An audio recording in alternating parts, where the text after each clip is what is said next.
Hey everybody, welcome to this episode of It's Your Birthday, the only podcast in the United States and Canada and everywhere else that gets you a gift every week. And you guessed it, this week is video games, as it always is. I'm your host, Kelly Workman. This is my co-host, Christian Langton. How you doing today, bud? I'm good, man. God bless North America. That's the phrase, I guess. Because you included Canada in that. It's a color when I do it. That's right. These colors don't run here in North America. Yeah, you got to specify which America. Yeah.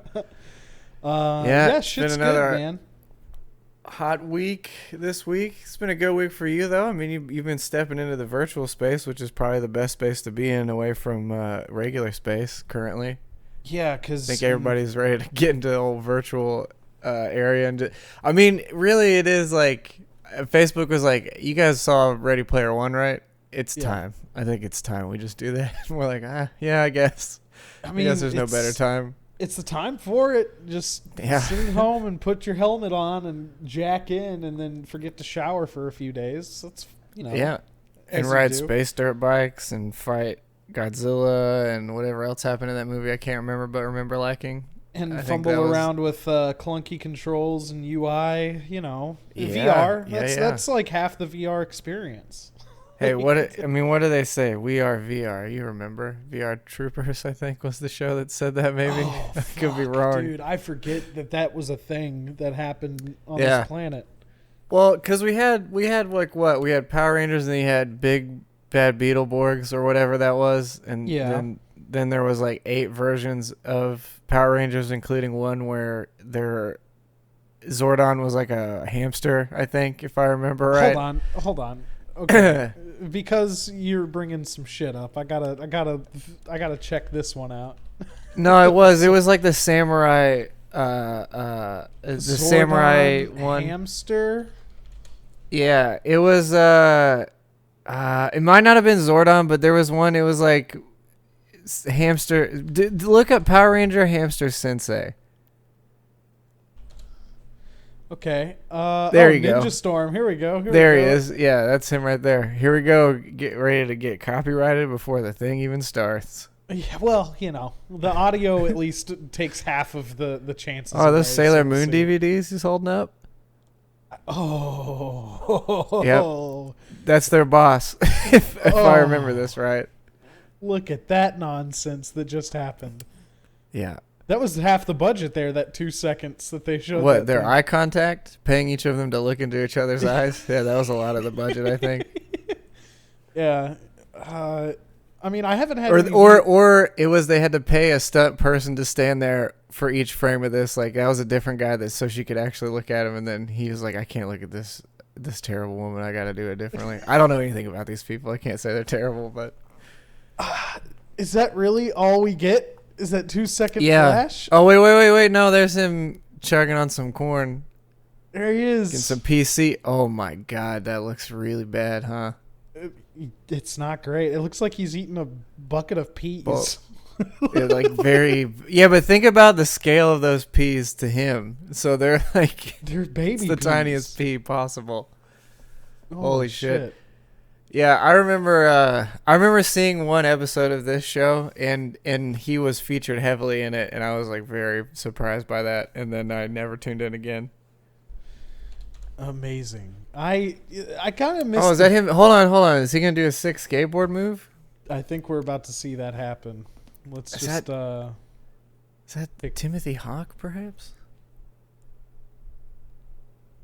Tammy Hawk. Wow, that guy's. He really knows what he's doing on purpose. There's like scenes like this, like obviously it's done for comedic effect, but like how dense do you have to be to have seen skateboards happen in front of you and go, I should probably ride it with one foot like this. This makes the most sense to me. Yeah. Even if you're bad at balance, see, there you go. You nailed it, kid. It's just Is this another example where like 40-year-old people are playing high schoolers? Yeah, because that's easily in his 30s. That's the impression that I'm getting. Yeah, his face might say high school, his eyebrows say 40. Well, because do you think like Hollywood, like, or at dude? Least Okay, here's another thing. Go ahead. Sorry. Well, it was just I was like, no one can know we're Power Rangers, but we're all gonna wear these very unique bracelets with ninja things on them that like everyone would ask you about. If you had any friend, they're like, hey, what's that stupid shit on your wrist? There he is. Oh wow, dude, it looks just like Tony Hawk. It's so poorly animated. It's amazing how bad it is. Like it's miraculous how bad it is. I guess when did this show air? Because that gives me a sort of base value of what video games look like then. Obviously, they had higher budgets, I imagine, than this did. But this is good Ninja Christ. Storm. Yes. Power Rangers Ninja Storm. Oh shit! Ninja Storm Sensei body swaps. That one Sensei Switcheroo is the name of the episode. So I guess that would mean that one of them becomes a hamster. Amazing. That's awesome. Amazing. There he is. There's more of this fucking thing. I was saying about the actors being 40, do you think like over the years Hollywood like laxed or at least state governments laxed their child labor laws so they can actually hire children to play those roles? I would hope so, because it's got to annoy somebody in power, right? They got to be like, this looks so stupid. I don't even know if it's child labor laws or if it's just by virtue of like not enough kids are being forced into acting, or if it's like they can't act well, so they're like, well, we got to get someone that at least has some idea what they're doing. I mean, I think they're scraping the bottom of the barrel on these. I mean, I don't know anything about these folks, but really, I think they should have dipped more into the porn star acting community, because they can act and they're all 18. So you can switch them whatever age you want, and I feel like they should have dipped. I mean, for the female side of things, the men are all in their 80s, but everyone else at least. Aside from like that Jason Frank, whatever his name is, aside from him, like, can you name any Power Rangers actor like at all? Like, can't? Yeah, well, I've met the Pink Ranger before with who was I? It was a really weird meeting. It was like it was Pink Power Ranger, because it was out in the smoking area. She didn't smoke, but she was just there, I guess, with her handler, I think it was. But it was like Pink Power Ranger, and then Jay from Jay and Silent Bob. I can't think of his name. Okay. But it was him, her, I think the Sons of Anarchy people, and then one guy that very much seemed like he needed everyone to know why he was there. Like I like talked to Jay a little bit, because we were both just out there smoking, and he was talking about he was like, man, it's so fucking cold out here. I'm about to get in the back of this there was like a semi truck there. He's like, I'm about to squat in the semi trunk for warmth, and I was like, I'll go with you, I guess, if that's what we're doing. And then but yeah, it was some guy that had like, I don't know, there's like when I used to work conventions, it would be like, because most like the people that ran booths and the celebrities would all kind of be near each other all the time, because you like could go to the same areas or whatever, so you would end up meeting a lot of them just by virtue of just, mostly the smoking area, really. But then there was always occasionally someone that like, it seems like they got brought back there with their friend, or really felt out of place or something, that they would just start like rattling off accolades or some shit. It was really weird, but it happened multiple times. And this guy for sure was one of them. He was just like, "Yo, well, I own a casino up down the street, and we do pretty well. That's why we're out here doing that." And we're like, "Okay, man. Just, I think this is also like the chill out couch, and you're just kind of, I don't know. It's really odd." Yeah. That's Zordon? No, I was trying to remember. So I remember we went to BotCon in Dallas, and we were in the smoking area, and like the voice of one of the like most recent series, like the voice who was doing Megatron or something, I'm trying to remember what his name was. But dude, we sat out there for like just 30 minutes to an hour, and he was just telling stories. He's just some old dude, and he was smoking a cigar, and he was obviously pretty lit, like he had been getting some free drinks all day. For sure. So he was just kind of like sitting back, being like as open as possible, saying some words that they probably wouldn't want me to repeat here. It was a very visceral experience. It was well, I'm telling you, dude, the smoking sections in these places are where you meet because like I said, I've never seen Sons of Anarchy, so I didn't know who these people were. I only recognized one of the guys because he's been in like a lot of other horror movies. He's kind of like a shorter, stockier guy with like long curly hair, but he's been in a bunch of other like horror movies or something. So I recognized that guy, but I didn't. Honestly, it just looked like a bunch of like homeless, not homeless dudes, but it looked like there was like a Davidson rally down the street or something like for Harleys, because it was just like a bunch of were they all in their dudes denim in leather and vests and shit. Yeah, dude, they got, actually that convention was really crazy. They got fucked. Like whatever convention that was, it was like there was like some pass that you could do to pay to meet them that was like $1,400 or some shit, and there was like people at our hotel, because my buddy Carlos was like, he's a voice actor, but he was there for that, so we were hanging out with him. But these like girls flew in from like Australia, right? And they pay like $1,400 to do like a meet and greet with them or whatever. But the convention itself didn't pay like any of the celebrities at all. So they're like, well, we're fucking leaving, because like, it's not that we don't want to be here for the fans, but also like we have other stuff that we're supposed to be doing. I also don't think that they were informed about this like VIP pass thing that people were paying a shit ton for, so they ended up staying for that. But then this was in Houston too, now I think about it. But it was like it was like, yeah, it was actually similar to this like DashCon thing, but it was like, well, it was way more put together, but it was like not their first year or anything either. And yeah, it was like it was like dude, it was so many people, so much money did not get paid, and like a lot of the vendors also that were there like didn't get paid specifically like the way they were supposed to. I don't think any of the celebrities did. Apparently, whoever had ran it, it was either the guy that ran it or the assistant just left. Like nobody could get a hold of him, and it was like in the range of like 10 million or something that this guy just had and was gone. Like, and it was really wild, because we're just like, well, what do we? Because as a vendor, and like our boss is a guest at a lot of these places too. So we were just like, I don't know, what do we do? Like, do we stay? Do we go? Is this gonna be worth it? Are we gonna get in not get in trouble? But it was really weird. And there was this like overall feeling of like everyone there just like, this is fucked. I can't believe they would do this. And then yeah, especially having people fly across the country. Yeah. And spend a good chunk of money just to meet, which I think is already ridiculous. Again, like paying this exorbitant amount of money. Like that was the thing I was thinking about. I was like, man, some people pay $1,400 to see these dudes who I just was here with. I didn't even know who they are. And so it's like crazy that like, I don't know. It's just that weird dichotomy of like, I can't believe, well, they always say like it's just who you know or whatever, and it really is just like you could just randomly be somewhere and have the same experience someone paid their full tax return to come see, or whatever. It was just really crazy. I liked going to Quakecon in the earlier years because you would run into like people in like games media more frequently. Like I think a lot of those people stopped showing up. I know you have a story. I was about to ask if we told you the story about I can't think of his name now.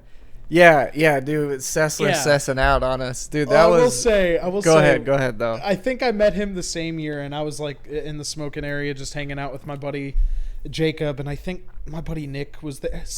I was with a couple friends, and he came outside, and he was smoking, and he came up and asked a couple dudes for a light, and he just stood there and was like talking about like the convention, and was like smoking with us and just hanging out. And was like, he's a really personable guy. He was super nice. Like when we up until even then he was nice. But anyway, go ahead. Do you feel comfortable telling your story of it? Because I just absolutely, because he didn't do anything. It was our friend that freaked out, but understandably so. Why he freaked out, but so we were like in the hallway at the Hilton Anatole, and like our friend, I guess I won't mention his name, but he like rented a room. And they fucked him over. Like, this is a 3-day convention, and almost twice a day, they gave him a different room for, like, 2 days straight. So he, like, switched rooms, like, 4 times. Like, while we're trying to, hang out and do the convention, the place, like, all right, we have this room for you. And he's like, dude, what are you guys, like, why are we shuffling around so much? What the fuck is happening? But we were in QuakeCon used to have this thing. Well, I guess because these ones don't really have elevators or the same way, but there used to be elevators because the Hilton Hanatol had like 6 elevators that all communed in the same spot and it would just go up, so you just ride them or whatever. Mm-hmm. But we ended up in one with Adam Sessler, so we were just talking to him because 2 of our other friends like were into hula hooping and shit at the time, so he was like talking about that or whatever. And then we get to the top of our floor, which apparently was the same as his, so we were just like talking to him a bit. And then out of nowhere, our friend like comes busting and like punches a wall and is like screaming and kicks a can because he's like, these fucking idiots, I can't believe all this. And then Adam Sessler just like slowly just backs. Like we kept saying he's like, well, he's sussed out because he was just like, all right, I'm out of here, and just kind of backed out of it, which is totally understandable because our friend came in like a fucking maniac. But again, I get it because they kept fucking him on this room that he had reserved months ago and just kept throwing around all these other ones, and we're like just pulling a bunch of horse shit. When I imagine this story, because I think it took place in like one of these halls, right? Like it was like one of those. It was like kind of outside of our room by where the elevators are. So actually, I guess it would have been like farther on that left hand side, like farther down, because it was by the main elevators. Like we rode those up, and then we were over there somewhere. Dude, I miss that fucking hotel. I'll be honest with you. Dude, like, we talked about it when we talked to QuakeCon, but dude, I miss that fucking place. Dude, mainly because one, you could trash the Anatole and they didn't seem to care.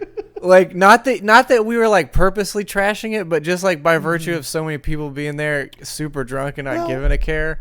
I will say it was just toward the end they started being real weird. Like it used to be like people would bring like hookahs out into the smoking area. People would bring like coolers. Oh, you couldn't have drinks outside anymore. Yes, that was a big thing. At some point, yeah, because they considered that the bar out, like the outside area of the bar. Yeah. But then like there was an outside area over by the convention center, which was just a walkway with benches and like tables and chairs. And they're like, oh, you can't drink out here as well. And it's like, well, what the fuck? Like, well, yeah. What do you mean? What are you talking about?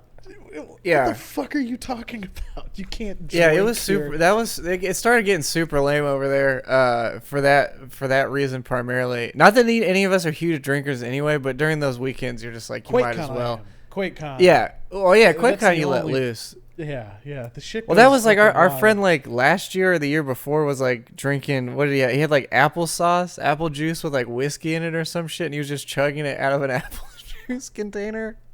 But anyway, it was like, I remember one year too. Okay, so I had like, because all the rooms had robes in them, so my grandfather gave me these like American flag bell bottoms. So there was one year I was just wearing those, no shirt and like I guess suspenders, and then just that what I looked like the weakest boxer that ever existed basically. And it was like walking through the hotel with like my, this robe open and all this. And one of the guys working there was like, you can't, he's like, hey man, you need a shirt on. And I swear to God, there was like a 450-pound guy that walked behind me completely shirtless. And I'm like, well, what about this dude? And he's like, I was like, look, if we're comparing the two, nothing against this guy, but who would you rather see which of these bodies without a shirt on, dog? Let's be honest. And he was just like, you got to put one on. I was like, well, then I need to see you tell him that same thing, because if that's what's going on, it's just not fair. It sounds like one of those A2M guys, like on his way to shirtless. It was just some dumbass that I don't even know if he worked at the hotel or just like some pricky volunteer or something. Because that's the other thing. Some of the volunteers at QuakeCon super cool. Some of them, it's like the first time they've ever had any position of power, and they are just ready to be horny about it. I mean, like there's and this is like common, but there's like a subset of like volunteers at these conventions that have been doing it for years, and they form like these groups and cliques and stuff. Yeah, and it's really weird. It's really a weird culture. Like, and you've been in the convention circuit, and I'm sure you may have seen some of that stuff like behind the scenes. But like at QuakeCon, it's a little more apparent because you always see the same people hanging out. It's definitely different at QuakeCon just because QuakeCon is so unique as a convention. Like, it's not there's no other convention where like everyone is in the same room for like 24 hours or whatever, or I guess 72 hours realistically. Like every other convention is like, okay, the convention floor is open till 8, it closes, and that's the show. There might be like stuff at a bar somewhere, or they might be doing like in the hotels, like dance room, there might be a DJ or something set up or whatever, but there's never like, we're going all night for 3 days straight, whatever. There never is this like same, like they definitely have people that work the shows, and they may have ones that come back or whatever, but it's like a totally different thing, I think, than QuakeCon. Because QuakeCon's really not a consumer show at all. And these other ones are definitely designed for that. They have been leaning more that direction, and I kind of applaud that because, like, there was a moment there. I'm like a sucker for fucking merch. Like, I mean, I'll admit it here. I mean, you know, what's all this shit if it's not that, you know? Yeah, look at this. I tried my best to find a goddamn Animal Crossing Switch. I mean, come on, dog. Like, I had to. Yeah, I mean, look at all your swag. Yeah, that's what's funny about this is you're going like, I'm a sucker for buying shit, and I'm like, oh yeah? Yeah, I'm a sucker. Because look at this fucking idiot over here with all this crap. Empty basement. Yeah. Essentially. But what I'm saying is, like, QuakeCon, like, they've had stumbles of, like, having vendors that provide, like, there was one year I went to it was like some Chinese Inwin. I don't remember. It was some company, and they had mice and keyboards on display, right? Yeah. And I was in the market for a new keyboard, and I walked up to their booth, and I was like, "Hey, do y'all have any keyboards for sale?" And they're like, "Oh no, we're just doing product demonstrations." Why even? And I was like, "Why? This shit? Yeah, why? Like, what the yeah." So over the years, like, Corsair shows up, and like that's primarily why I have a bunch of Corsair stuff. One, because you have a good chance of winning some things every once in a while, but two, Corsair's recently been there and they've been selling gear, so it's like easy to get. Hella gear too. That booth is like stacked the whole weekend. Well, and they're usually like $20 or $30 off or something while they're there, which is already pretty substantial. Yeah. And I mean, I guess I haven't really grabbed too much. I mean, I guess last year I grabbed a bag, but I ended up not using it really. And then I've grown. I really love their hardware internals. Their external stuff it has been hit or miss. So I've like kind of backed away from them on the peripheral end. But their actual like coolers and RAM and everything else they make has been really solid. But it was mainly just a mouse. It was like the Corsair M65 or something. I had 4 of those because every single one of them would break in a different fashion. Yeah, I had one, and I loved that mouse. It felt amazing. I still think it feels like the best. The G502 Logitech. That's what I landed on. I had that. Jack has that one now. I had that one for a bit, but I gave it to her. Yeah, I actually recently got the Rocat. What is this? Emio Remaster, I think it was, and it feels really good.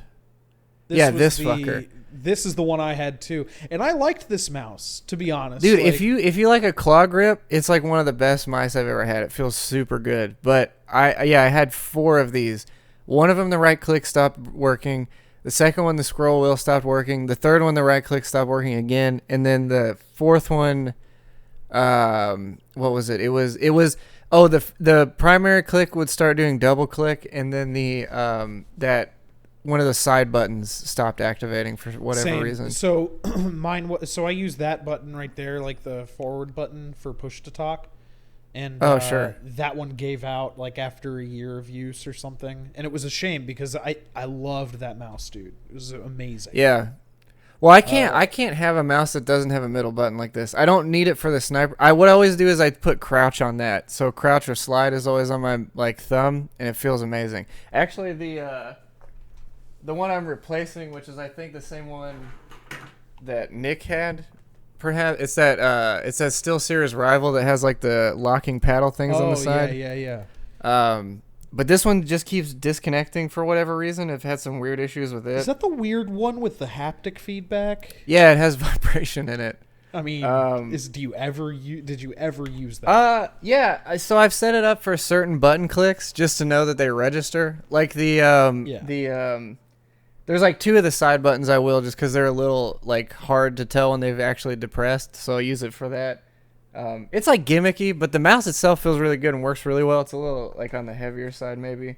Yeah, I have. But all this thing the weights feels in great. This Rocat thing, I've never had one of their products, but this thing is I'm really impressed by it. It also has mice, a down paddle. So I always like load it up with all the damn like weights in it. It's just how I'm rolling. I actually also use the MX Master 3. I like this guy, but that's what I use for my iPad and then like editing stuff. That thing works really well. I have a lot of mice though. I have like another Logitech that MMO mouse they made that has Oh, it's not the. It looks like the Naga, but it's different, Okay. or the Corsair Scimitar or whatever. But I just can't remember the name of it because I think it's a number system. But Logitech mice go down to like $30, so you're like, yeah, whatever. I'll just grab it. I'll probably use it at some point. I got this one from fucking like Walmart for like $45 or $50 on sale. Yeah. I paid like $40 for mine when I got it. Actually, recently had bought another one because it was $30 at Best Buy, and then I used it and I was like, oh yeah, I forgot I don't love this mouse, and then took it back and grabbed another thing. I think actually that might have been when I ordered that one online or whatever. But yeah, I'm impressed with this Rocat thing. I've not messed with their stuff. I always hated their logo, and it always sort of made me feel like the reflection of their company was a little cheap. Yeah. But this thing, dude, it feels really good. The buttons are all really nice. Has a nice lean to it. RGB stuff looks really good. Not that that's like a huge importance. And yeah, it was also like, I think retail for $90, and I think I found it for $55. It's pretty good. Pretty good for a mouse. Their software is really like robust. Yeah. I'm impressed because, like I said, I never really messed with their stuff. Well, but thanks for it was good catching up there. So that's the news. Yeah. For 30 minutes. I mean, look, not a whole lot really happened. Nothing that I can think of that's been like major. I mean, it's been weird because I think everyone's just getting ready to ramp up for like releases and stuff, so nothing really major has been happening. Yeah. It's like getting into that holiday season and the console release and stuff. They're really not saying anything unless they have to. Yeah. Well, looks like you may have like dove into some of the stuff going on with Steam's Game Festival. Yeah, Steam's having their Autumn Game Festival. I was really hoping for an autumn sale instead, but maybe I honestly bet probably when the 13th happens, that's probably when we'll get an autumn sale. It's usually the end of the month, like through Halloween and stuff. So yeah, we're probably looking forward to that. But yeah, I was checking out a lot of the demos. I played a lot. I'd say compared to the other ones, a lot of these have been like really half-baked. Like some of these demos have been like really, really early. Like it's almost like they just felt like they had the opportunity, so they got something out. Which is fine. I mean, I'm always happy to play anything, but there was a few notable. I kind of uninstalled everything else that didn't meet the criteria of like wanted to keep looking at. There's a few I still haven't touched yet, but there's Wave Break was pretty rad, which is if you're not familiar with it, that's that sort of Tony Hawk Wave Race hybrid that's a shooter. It's been in development for a while. What's it called? It's called Wave Break. Okay. It's pretty interesting, but it's basically like you play like a cute animal in a motorized boat, but you can like do basically skateboard tricks and grind on rails and stuff, but you also have a gun. So it's apparently like a shooting game as well as a score point game. It's really strange. I kind of don't know, like the combat feels unnecessary really to me. And it's like a little weird how it's in there. But the game itself is fun. It's just mostly, like there's like like a trick system and all this. You go forward, back with the triggers. So if you land in your boat backwards, you can just hold the reverse and you'll drive backwards or whatever. The customization stuff's not in the demo, so I don't know anything about it. But then there's like manuals in the boat. I remember seeing this. Yeah, it's been listed for a long time, but this is the first time I've actually had a chance to play it. They haven't had demos in any of these other ones. It seems cool. The soundtrack's really good. I've been enjoying playing it. Again though, the weirdest thing is like the multiplayer, the shooting thing just seems really weird that it's there. And it's like, think about like if you're getting a super super good like grind or combo in Tony Hawk and then someone shoots you instead of like you falling. It's pretty frustrating. So I don't know, it's a weird thing that's in there. So that was pretty good. This game Party Animals looks like it's shaping up to be pretty fun, which is kind of similar to, it's sort of like a Human Fall Flat, and similar to like Fall Guys kind of deal. It's like, it looks like it's more of a 4-person kind of thing, so maybe more similar to like Gang Beasts, but the art style is really good. Like all the animals are really adorable. They've made sure of making that possible. But yeah, you're like fighting on a jet. Like I found a weapon that freezed people, so I froze all of these guys and just pushed them off the side, That seemed to work really well. Maybe it is more than 4 players. I actually don't know. It just seemed like how it was set up. But that game seems really cool. I think you can actually play this demo in multiplayer also. So I was checking it out. This definitely looks like a better Gang Beasts, like already. Yeah. And you can like headbutt, which was really satisfying to do as like a small dog. I played as the corgi, obviously, because it was, we have one. So this is Gang Beasts, essentially. Yeah. I'm down for that. I loved Gang Beasts. Yeah, it seems neat. I'll probably end up grabbing this one. Like I enjoyed it, and it seemed like they put a lot of work into the art stuff. So I imagine that'll be good. Yeah, and of course, another one. This probably comes with a bunch of sales and deals, right? It doesn't actually. These are all games that aren't out. So these are all demos for games that are not out yet. Oh. There's like a few that are, like obviously Ghost Runner's coming up. I think the 27th. Yeah, so it's like right around the corner. Subliminal, I believe, is out on like the Switch, and I think it's on Epic Games, so it might be like on their year release. Yeah, I know Survivalist is coming up here pretty soon. I'm looking forward to this one because I like the Escapists, but there's something about it that like I don't know. Well, have you played the demo of this yet? I have not. They've had a couple of them out. This is like the second time they've had a demo for it. You should try it. It's pretty good. It's interesting. Yeah, because I like that style of game. I just think that like I like doing the objectives and the Escapists, but like maybe a more open, like free-form kind of survival thing. And that like system would be cool. I did play that game Just Die already. This is the second time they've had a demo out. That one's pretty interesting. You're basically like you're in an old person's home, but you get kicked out, and you're really difficult to murder, I guess, because you're so old, or more or less. But it's like a ridiculous kind of game, similar-ish to like those other ones, like Human Fall Flat, Gang Beast, whatever. Like you have a real wobbly movement, but each arm you can pick up a different item or whatever. But you start to lose limbs and things, and you'll eventually like bleed out and some other stuff. But it's really goofy. I think it's worth checking out. It could be super fun with like friends and other shit, but you're basically all old people. Yeah, just this is fucking kind of giving wreaking me havoc.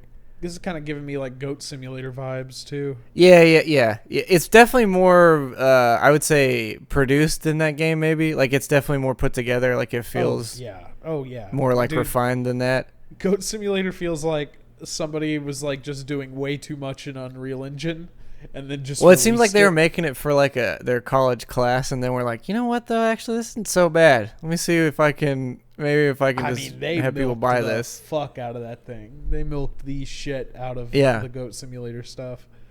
I mean, they were all pretty good. Goat of Duty was actually not that bad. I received that for free somewhere and played a little bit of it. And it's okay. They did the Goat MMO one, and yeah, they did. Was there any like other notable demos that you did on here? I was trying to think. I'm trying to see here. There was Deep Battle of Jove is the name of it. I swear to God, companies are really struggling to make game names now, but I get it. Like we're just running out of options. But it was it's sort of similar to like the first ever space, but it feels really tight. Some of the ships also transform. They have like an actual ship mode, and then more of like a stagnated sort of like hover-ish bot kind of mode thing. But the combat feels really good. It's really satisfying. A lot of like well-placed slow motion stuff when you kill certain things. It seems really neat. That one's another one I'll probably grab unless Everspace picks up here pretty soon, because that second one's on its way, and that's one I really want to play. But yeah, feels good. I think worth checking out. Also it's just really flashy, nice, and feels good. Especially when I'm like comparing it to having just played a bit of Squadrons. I'm like, oh man, this is way more fun to play. Yeah. Obviously different games, but yeah, pretty enjoyable. Has this like anime aesthetic to it. Last one I played that was like kind of interesting was this game Gory. Was it Cuddly Carnage is the name of it. It's Gori. Okay, yeah, that one with the cat. This one's like kind of weird. It's like you're a cat that has like a skateboard hoverboard. It's Blob the cat clock man. Yeah, it's Tim the time toddler. Yeah. And yeah, so it's like I don't know, you're going around and killing like these weird like it kind of really reminds me of this show that I watched with Austin. I'm trying to think of the name of it, but it had Patton Oswalt was the voice of this like unicorn stuffed animal. It was happy. Yeah, it has a lot of that feeling to it. Like it's super gory but really cute-ish, I guess. The cat doesn't.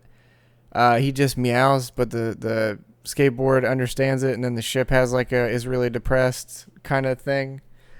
It controls like a little wonky, like it could be a lot tighter. Again, it's a demo, so it's not quite finished yet. But there's something to it, I think. It also really reminds me of Biomutant, which is a game I guess we're never gonna see. But this is really reminiscent of that game, as far as like the look, the memories and stuff, that you have looking at screenshots of that game. Yeah, and video demos of like, man, that game looks really cool. I can't wait to play it. But yeah, there's like a combo system to it. It's a little weird though too, coming off of Tony Hawk, because it's like the Y button in this game I haven't found does anything, but in every Tony Hawk game it's like a grind. But in this one you grind with your same jump button, so that's a little weird. You have to like jump and then you hit it again to jump on it. So then jumping on, like I don't know, it's like a little. It needs tightening up, I think, with the controls and like the camera stuff a little bit. But the more abilities you get, the more fun it kind of became. I will also say the enemies in that game have like extremely good aim, so that kind of gets a little frustrating. But yeah, I think that's the last like notable one. There's a few others I played, but I still need to actually like go through them to actually give a better opinion on them. But there's some good stuff in there.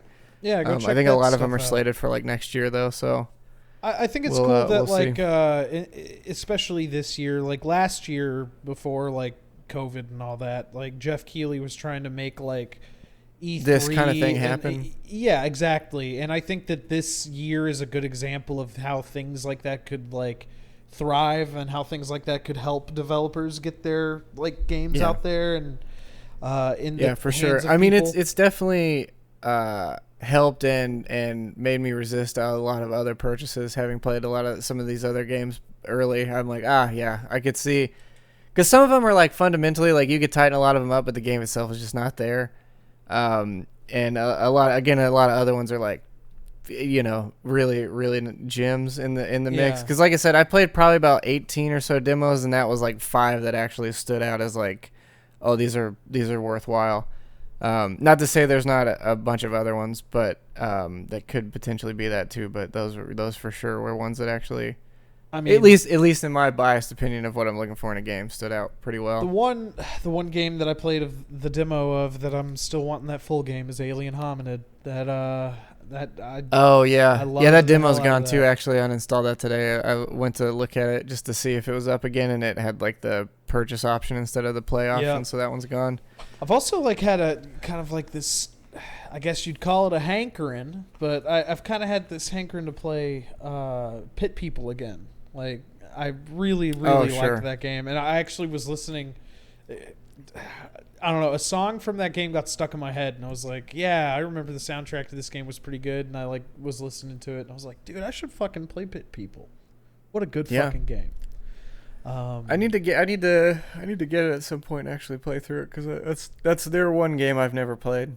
Yeah. A lot of fun. I would happily play that game. I wonder if I actually just own it and don't know that I did. No, I don't. Yeah. I own sort of the stars of the pit. Next time it goes on sale, pick it up and I'll play it co-op with you, because that game's a lot of fun. I'll definitely grab it. Like I said, it always intrigued me, but I just never ended up, grabbing it for whatever reason. So I guess Nintendo, they're at some shit again. They're always doing some fucking things. That company is. You know how it is. They're at some shit again? They're at some shit. They're doing some shit again, dude. They're always doing some shit, right? Right. Are you talking about their treehouse thing, or are we moving somewhere else? What do we got going on here? I'm just talking about Nintendo doing things in general. It's just a fun way to segue into it. I was trying to keep people on their toes. No, nothing bad happened. Nothing bad happened. Unless it's hard to say anymore. You know what I'm saying? Unless you were really upset about Steve. Unless you were very upset about that, nothing bad happened. So yeah. Okay. Well, okay. Also, I guess I'll say this real quick. There was a news story involving Nintendo that was like kind of a bummer, because they had like this lawsuit going on about Joy-Cons, and they essentially came out. Let me pull this one up. Oh yeah, I did vaguely hear something about this. Didn't they just say fuck off? Yeah, they were. Hold on. The quote from like their legal team or whatever is so fucking stupid. It like made me upset reading it. Yeah, because it was like that. I remember seeing this on Reddit because then people were mentioning a lot of their other kerfuffles with stuff like the DS Lite having like a shitty hinge and being like, oh, it's all people breaking it. And you're like somebody brought up the point of like, I think they just made things for kids assuming that their parents are going to think their kids broke a thing. Yeah. Instead of it being an actual like fundamental problem with the structure. I actually saw a friend on Facebook too. Their kid dropped their Switch and that entire the Joy-Con came like the rail was still attached and then the Joy-Con was still attached due to the wires, but the thing itself like snapped off the rail completely, which is pretty wild looking. I'm trying to find that initial quote, but essentially Nintendo came out and they were just like, yeah, the Joy-Con problem isn't really a problem. It hasn't really been a big issue for people. Oh yeah, here it is. Right. I guess Screen Rant's a like decent source for this, but yeah, what did they say? I'm trying to find the exact quote. Here is it. CSK&D is seeking to refute Nintendo's arguments that the drift isn't a real problem or hasn't caused anyone any inconvenience. What? So apparently this came out in like some document or like some email or like something in the trial that's going on over that. Oh, it says it comes from KCK&D itself and not Nintendo. Yeah. So, which is weird. Is that their like law firm or their people in charge of their case? Like what? Who is those people are representing the class action, but essentially, like according to them in court, they were saying that it hasn't been a real problem. So, yeah, it has, dude. If your joystick makes you go another direction, that's bad. Yeah. There's no question about it. It's bad. If it's intended, dude, and you can even feel that the sticks don't feel that. I mean, they don't feel like solid. There was a moment like right before Animal Crossing, the drift on my controller got really bad, and like I would set that game down and like go to the bathroom, go get a drink, whatever. I'd come back and my character's like either running into a wall or running all the way across the island without me putting any input on it. And then like playing any game was like virtually impossible, impossible. And like you can like if you put your ear up to it, you can basically hear like almost like a loose spring in there getting like clicked on every time you like rotate it. Just a fucking that's nightmare. cool because my Animal Crossing one already sounds like that, and I haven't used it. Like it'll actually, I don't know if it'll pick up on the mic. Hold on though, because I was wondering about this. Like, hold on, let me see if it'll. I'll crank the thing on here, but. Yeah, not picking up. Oh, I just. You don't hear that at all? I just heard it. Hold on. There, I heard that one. Hold on, it's like. You can't hear. I can hear it really well. That's why I'm curious. Yeah, it's not coming through. I hear an occasional click, but I know that sound, and anybody out there who's had this issue knows that sound. See, that sucks because this thing is less than. A week old. It's barely a week old, and I've used mostly the Pro controllers. Like I'm tempted even really to get a second set of Joy-Cons so I don't mess these up because they're limited or whatever, which I don't want to do because that's super expensive. So I've got the purple and orange. I've got the 2 yellows.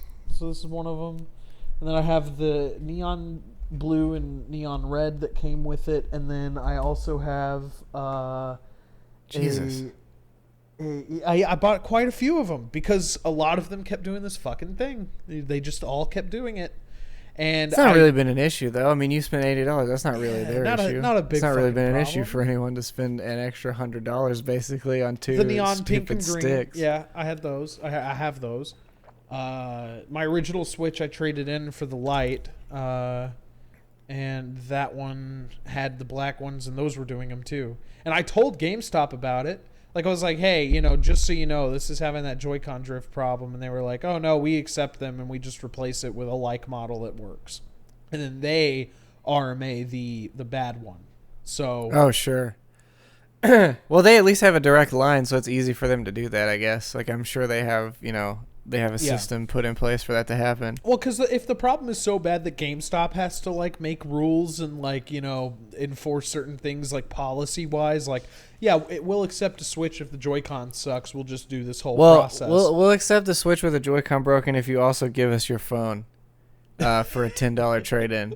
And you're like, no, I need my phone. They're like, well, then you can keep the Switch too, you filthy piece of shit. Yeah, I know how GameStop operates. By the way, on your way out, do you want a magazine? Do you want to? Hey, do you want our magazine? We don't give it digital or physical anymore. Sir, there's no discount. It's $20 for no discount.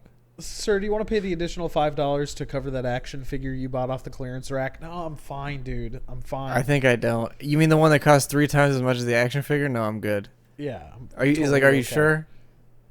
It kills me. It's like, hey, do you want to give us $20? We give you no additional discount. You don't get really any extra value.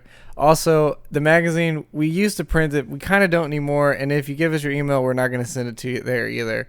And actually, we can't. We don't have editors anymore. We've let them go. We traded them in for phones. And then, like, me and my buddy, like, I don't even know if I want to say it because the skit idea. No, I'm not going to say it. The skit idea is so good, and sometime I'm going to make it happen, so I'm not even going to bring it up. I'll tell you in private, but I'm not going to say it on here. But anyway, there is anyway. Well, GameStop is out of control at times. I don't know how they're still holding on, to be honest with you. I guess they're just the pre-orders maybe did enough, or they're just holding on until these consoles come out and see what happens. But now they're getting into like the financing stuff that I think we talked about that last week. Yeah, is that like now they're starting to do the financing deals on like consoles. That is the last company I want to owe monthly to, ever. I mean, like, no. If you owe them, then like, what happens when they dissolve? Like, what happens? I guess like some you still owe someone that money. I think it goes to a debt collector, is what I imagine happens, and then you have to pay that now. I'm actually a dead man. I don't exist. Not anymore. To GameStop. No, dude. GameStop will find your body and then resell your bones for 5 times the amount that they were worth to you. What they'll do is they'll dig up your grave and then sell it. Yeah. At twice the price of what it was. The coffin will probably be worth more than my body. Let's be honest. Let's just be. Well, everyone's coffin's worth more than their life. That's true. But I think, I'm sure GameStop can make a quick penny off your body, or they'll resell your teeth. They're like, well, those teeth are still okay. I guess we can take those out, and gives your family about a penny to 25 cents each, depending upon how good it is, and then resell them for about 15 a pop. Yeah. Oh my God, GameStop. I love GameStop's business model. Fuck you. What is it? It's not power to the players. It's that was money their in slogan. Our pockets. There you go. It's fuck you guys. Fuck you. Fuck you. It's dare us to give you trade-in value on a game you bought brand new just now. That was not sealed when you bought it. That's my favorite, is like when they give you an unsealed copy of a game, like, it's brand new. I'm like, it isn't. By definition, it's not. And I'm like, can I turn it in? Like, well, you bought it new. I was like, I bought it with you opened it already, you piece of shit. Don't get, it's not even that, like, it's just the principle of the whole thing where I'm like, you're lying to my face. Like, this isn't new. Like, I don't care what you're telling me, it's not new. And I also know, having worked there for, I don't know, a month and never having a shift, going through all the trading process, you can rent stuff out whenever. So you can just, all those games that are open, somebody's playing them. It's not like they're just fresh new copies. Someone has played them. So that's even more annoying. Yeah. Maybe they have a system now where it's like no one can take this specific one, but I fucking doubt it. Yeah. Let's just get into the things. And that's news. No, keep Smash, going. Sorry. Smash is coming out, Smash releasing for the first time ever. No, the update 9.0 is coming out on the 13th. Steve's coming out on the 13th. All of this was announced, I think, last Saturday during this Minecraft kind of event thing they had. There was this Minecraft Live thing that they do every year, and then that morning they did a presentation about like Steve. They like deep dove into his moveset, all sorts of fun stuff. I'm excited actually now. Like last week, I heard what we talked about last week, or I went back and listened to it, and like, I think it rings true. Like again, that like, I like when Smash like releases new characters that are so off the wall that the moveset like is, you wouldn't like be able to anticipate that. Like, I was looking at a bunch of Reddit posts and like YouTube videos of people like, oh, this is my like move set for Steve that were released like a year ago. And like fundamentally, when they release characters like this, like none of those guesses or none of those predictions ever really come true because they think so far outside the box with those characters. So yeah, you'll notice that with like almost any game. Some like I had the same thing with Grounded, where like being on the forums and all that other stuff, where people are just like, oh man, they should make. It's like, what if they should? It's like, what if we had like a level set inside a haunted house and then like another one at a carnival? I'm like, you're smaller than an ant, dog. What is a haunted house gonna do, my man? Like, what do you mean at a carnival? Like, you can't experience the carnival. You can be under a ride, maybe. Like, what do you mean? And it's like just these like in it, you can't. It's not like you're knocking someone's creativity, but at a point you're just like, dude, reel in the scope of what you're thinking about, or at least get in the context of the game we already have. Maybe like you're trying to get too outlandish with this shit. Yeah, I don't know. Like, and it's just it's fandom. Like it's all it really is. Yeah, I guess you can't really be mad. Theory crafting. I like people coming up with ideas on their own and being like, yeah, if they made this character, this is what their moveset would be. Like, I've seen plenty of them. Like, hey, here's the Ape Escape kid in Smash, and here's what his moves would be. Okay, yeah, that's cool. I don't mind. Well, he just hits people with a lightsaber and throws a net on you. That's totally. I mean, he'd be the villager basically, but a little different. I'm gonna. He'd be like Isabelle maybe, but a little tweaked. I'm going to admit this right now. I used to do this. I used to draw my interpretations of what I think a game series should do. And it's embarrassing to say, but I used to draw cartoon characters in the Kingdom Hearts universe because I was like, oh, Disney, right? Well, what if they did like these Cartoon Network cartoons? What if they did these like Nickelodeon cartoons? What if they, what if like... You know, what if they put Mighty Beans in Kingdom Hearts? You know, stupid shit like that. Jesus, yeah, the fucking bad childhood, dude. It was like bad that I was. I mean, I will say, okay, I'll meet you in the middle here. Okay. Possibly even more lame overall, depending upon your vision of lame. But the first. One of the first art books I got when I was a kid, not art book, but like learn to draw, whatever. Can I guess? Was it how to draw anime? No. Oh, no, it was a specific video game. But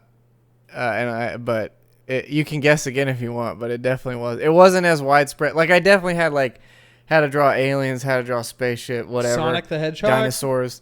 No. Okay. Kind of close. He is a mascot though. He is the mascot. He is a mascot in a sense, yeah. Oh, shit. And it's not Mario. It's not Mario. Yeah. Is it like a Sony mascot? Yes. Crash Bandicoot? Yeah. So it was how to draw Crash Bandicoot. And what I would do is I would draw a sick-ass Crash Bandicoot, and then he would have like some shin-length shorts, and I would always add a chain wallet to make him extra cool. And then I would occasionally put a hat on him or some other dumb shit to make him look like a Jinko piece of garbage. And that's what I would do with mine. I still have evidence of this in my mom's house for sure. Last time I went there, I found like one of my old sketchbooks, and I was like, oh, yeah, there he is. And so those are pretty bad. I need to see. Yeah, if I can, dude, if I can, when I go out there again, whenever the world's not a disease, I'll try and find it and dig it up because it's pretty special looking. I'm fairly certain there's a Spyro the Dragon in there somewhere. I think that was my other guess. That was my next one. I'd be willing to bet, if I remember right, there was a pretty shitty Cloud drawn in there as well. Okay. Never a huge fan of Final Fantasy VII. I did have a girlfriend at one time steal a copy of that game from, it wasn't KB Toys, but we had another thing that was similar to KB Toys there. at our mall. I can't remember what the store was. But either way, I remember her taking it, and I was like, damn, dude, you're way too hardcore for me. I can't do this. And I was like 8 or 9 maybe. I was like, I can't date this person. They're way too dangerous. I remember I stole a pack of Yu-Gi-Oh cards when I was a kid, and I gave them back with a note and like left it on the register and just bounced. I was like, fuck, I want to get jail time for this. I mean, I'll tell you, I don't know if we're implicating ourselves in crimes that we did when we were children. Dude, they got everything back, okay, and an apology note from a child. Well, they didn't get this one back from me, and I'm willing to tell this story. It was from the book fair, right? No, I was like 13, and it was Shadow the Hedgehog for the GameCube. Well, no, you're living the bad boy lifestyle right there, just like Shadow would. I mean, he's a badass motherfucker. And you were being a badass motherfucker. I had a gun and a motorcycle, and I was like, "Damn, not here." Mm-hmm. Damn. Where were you? Where did you take it from? Was it Toys R Us? Be honest. I can't say the store. I can't say because that would implicate me too much. I can't. Okay. I would have. I'm sure they're pining for that Shadow of the Hedgehog money. I'm sure they made it. You never know. That's all I'm saying. I imagine when they sent all those copies to the dump, they gave them some kind of money. Like usually when you take trash to a dump, like. Well, here's the deal. So the only way I was able to do this is because. It was like normally when you go into these types of stores, they're behind like the caged glass, right? They're behind the sliding door with a lock and key. This was like on one of those like, what is it? Like one of those things that they put on the shelf and they hang a bunch of things on it, like one of those plastic like racks. A pegboard? Not a pegboard. It's like one of those strips of plastic, and it has the hooks, and they hang like the products on the hooks. They're just tags. I mean, they're just there. You can call them whatever. Yeah. The copy of Shadow the Hedgehog was like on a $10 rack on one of those things on like an aisle of like maybe iPods at the time. And I was like, what the fuck is this doing here? Like, so out of principle, I was like, I'm not paying $10 for this. But you should. I mean, it was already in the wrong price section. $10 was already wrong. It was less. It just happened to end up there. It was a big fan of Sonic. Was like, this is worth more than $10. But I guess this is the only place 13, I can put it. But it was well after that game had come out and already flopped and was already terrible. And I remember being early enough to track games and like magazines and websites, like, and also frugal enough to know you didn't want to spend your money on that. Exactly. I had $10. I'm not going to spend it on Shadow the Hedgehog, but I had to experience it. So I took what was mine, and I had my gun and my motorcycle, and I said, God damn it, not here. And you mean you had your Super Soaker and your Big Wheel is what it sounds like you had. Yeah. I don't know if it was actually a gun. And you had your chain wallet, of course, because that's something a chain wallet would do. Is and my steal trip a pants. Shadow the Hedgehog. Yeah. So Jinko I had beans two for you. I had 2 fedoras, one on each shoulder, like pads, and I was like ready to get what was mine. Yeah. Oh, shit. That's exactly it. My leather jacket that I took from my dad's closet. It doesn't quite fit. It's a little too big. But no, but it's big enough to put a few copies of Shadow the Hedgehog under it. Am I right? You fucking criminal. Hey, man. Would you pay for Shadow the Hedgehog? Would you? Yes, I would. Would you put your juvenile life on the line for Shadow the Hedgehog? What? Because your parents will think you're a piece of shit if they saw you playing that. Like, play a game for adults. Play a game that got a score higher than 50. Kid, Jesus, get out of my house. My train of thought was my dad would come in my room and be like, "I can't believe you bought this." No, Dad, I didn't buy it. I took it. Well, thank God you didn't spend money on this piece of shit game. And then he would turn around and leave. That was my train of thought. I like the thing that your dad is so far in the Sonic canon that he knows that the Shadow of the Hedgehog game is hot shit and would be upset that his son, but thrilled that his son stole the game. My dad texted me the other day. Hold on, let me find the text. My dad texted me. He texted me. He said, Christian, I don't think Sonic Heroes was as bad as history let it be. I played it on the GameCube recently and had a lot of fun with your brothers. Hopefully you can come visit soon. I'd like to play Sonic Heroes with you. And I said, okay, Dad. Sonic Heroes was a pretty all right game that I don't think time was very kind to. But yeah, we'll play Sonic. Is this a legitimate text message, or are you just fucking on high right now? Okay. Yeah. I was going to say, I was like, that seemed pretty sincere, and I could see that being believable. But for your dad to specifically say Sonic Heroes and know the title of everything of the game seems a little far-fetched. That's where it fell apart for me. What that and the fact that he knew what other Sonic fans felt about it. That's really where it fell apart. I was like, well, hold on. That text that I made up is going to be me in the future with my children, because they'll be... They know I play games. Okay. They'll be into games, and I'll be like, hey, I've really bonded with your brother over playing Sonic Heroes. Have you heard of that game? So not only do you know that you're going to have multiple children, but that one of them will be older than the other ones, and that he'll be away in college and still concerned about Sonic Heroes some 20-plus years in the future, given that if you have a kid today, and then you have 2 more. So one that's old enough to live alone, and then... Good God. They would text me and be like, Dad, that 2025 redesign of Sonic the Hedgehog was really fucked. I can't believe they gave him a giant hedgehog penis. And I'd be like, well, things are really popping off in the future, son. I don't know what to say, really. You know that meme that's been going around for a long time that's like, men only want one thing, and it's fucking disgusting?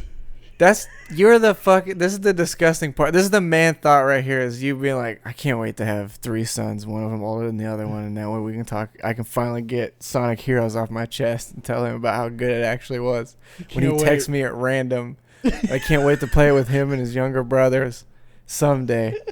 And also to think that you didn't play it with them at any point in their development. The oldest one, you left him completely away from Sonic Heroes, but the youngest ones, you came back and were like, you know what? Let's play some Sonic Heroes, kids. Exactly. And then so you could tell the oldest that he didn't bond with him. You're like, you know what? I know I didn't play Sonic Heroes with you like I should have, son.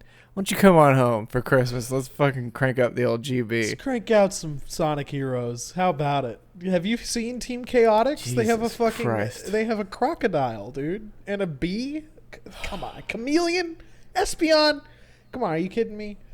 SBO. That was his name, SBO. It's getting to the point where, like, I'm pretty stoked that we've had a few episodes where we haven't said... Or the last episode, I was like, oh, man, I can't believe we didn't say Game Pass, which we definitely did. I thought I did. We didn't. We definitely did. Yeah. But now it's getting to the point where, like, man, can we have one episode where we don't fucking talk about Sonic the Hedgehog at all? Or more specifically, Shadow the Hedgehog at all? But he always seems to come right back. Have I brought up Shadow the Hedgehog recently? Oh, we've definitely brought up... Well, I know for a fact I brought up Sonic Adventure Racing, or Sonic Team Racing, or Sonic All-Stars Racing Transformed. My bad. I know I've talked about that before. There's been a few times where we've mentioned Sonic more so than we should have. And I think this is another one of those cases. Listen, Sonic... Because we're also an hour in. Have we read a news story yet, actually? We talked about... we probably did. Maybe at one point. We talked about the Steam Games Festival. Yeah, Nintendo's Joy-Cons, they said to fuck off. We talked about the Autumn Awards. Right, we did. Okay, yeah, we mentioned something, I guess. We mentioned some stuff. And then we got into your sick Sonic Heroes fantasy involving your entire fucking family that doesn't exist yet. Your premeditated Sonic Heroes crimes bouncing off of your Shadow the Hedgehog crimes. It's my goal. It's like, son... Play Sonic Heroes with your father. Have you played all your friends at school are going to call you Sonic? It's crazy. A big wuss coward piece of shit when you talk to them about Sonic Heroes, but no son of mine is going to ever talk bad about Sonic Heroes. I would love it if your son came home and said Sonic Heroes is fucking terrible, and you'd be like, son, go to your room forever. You're not going to college. Clearly, you had a soft spot that didn't fucking fill in. Get out of my house. And you're like, I think you're the one with the soft spot. And you're like, don't you look at me. Don't you say anything. Okay. Well, okay. We'll get to the very last thing that happened because nothing else happened this week at all. Yeah. That we know of. Stuff could have happened, but I don't think it did. They showed off some Pikmin, and it looks cool, and I'm probably going to play this shit because they brought back the motion control. I'm real happy about that. I'll be honest, though. I wish this wasn't a $60 game. I'll tell you that. I think that's a little wild. I don't know why, but it feels like this game has a lot of content. This game has a lot of shit going on. Like the challenge maps, like okay, I'll say like $40 maybe for like a deluxe version, because any other company than Nintendo would have done that, I think. I think 40 is totally reasonable. I just think 60 is crazy for a game that already happened. It's so good though. I know it's good. Like, I'm not saying it's not. I just, and I think it would be more good to more people if they would just cut the prices down a bit. The only reason I'm willing to like justify the price on this thing is that like nobody fucking played this thing. Like when you look at the install base of the Switch versus Wii U, like the market of something like this for Switch owners is just like really big comparatively. So for them to like finally get an audience for Pikmin, because they did the Hey Pikmin spin-off game, and I didn't like it. Pikmin? I've never heard of this. Hey Pikmin was on the DS. It was like a 2D side scroller, and you would like throw the Pikmin with the stylus, and it wasn't a great game. It wasn't great. Terrible, it was like very middling. So like I'm excited that this game is coming out and people are going to play it and pay for it, and hopefully show Nintendo that there's still an audience for this game, or the series anyway. The price point is what it is, but Pikmin 3 is probably my favorite game on the Wii U. I'm going out on saying it's probably my favorite game on the Wii U in general, and I played it recently. Like I played it like last year, and I did like the campaign and played some of the challenge maps, and it still holds up. How long is the campaign in this game? Honestly, if you like played it full bore, like you could probably get through it in maybe 2-3 days. It's not. So the thing is, like, that's to get to credits. Like you still have in this game where it's like there's plenty of treasures to get. This one you can kind of take your time, because the whole system in this one, it isn't like you're running out of days to do shit. You have you have food. So in each map you have fruit that you're getting, and like you turn that fruit into juice. I don't remember, but I don't think you get any like real world objects in this game. I think you do. No, you do. You get treasures like car mechs, containers, and batteries and stuff, but those count for like another system. That like what you do in the game like primarily is get fruit, and you juice that, and like so you have a bunch of containers of fruit, and at the end of each mission you drink however many. So there is that limitation of like, oh, if you run out of food, you're fucked. But like if you're making a good pace in the game, you'll never really have that problem. So you can go back and like 100% the levels and all that. Is that achievement thing that was in there? Is that in the normal game, or is that added to this? Let me go back real quick. I missed that. He just took a photo and then he got like an achievement for it. That's why I'm just curious if this is like a thing that's in the game already, or if this is a new thing. So I don't remember any achievements. Yeah, I don't remember that, to be honest with you. Interesting. Yeah, and I didn't actually watch the presentation today. I just know it happened. I watched the only thing I can tell that is like new is they added a multiplayer battle mode where it's like you have like a bingo card each. And they're like that was in the original game. Oh, then yeah, because I didn't get to play it, so I don't know. So, but yeah, that's the only thing they mentioned. Did they mention like it's online? Like, is that online or is that split screen? Because they played it here, so I mean, I assume it's local based on what they're doing. But you could go look. I think it was local. I don't know if they said or not if it would be online. Yeah, it was towards the end. This mode. Yeah, this was definitely in the original game, and it was a lot of fun. Like, I actually was able to convince people to play this game with me.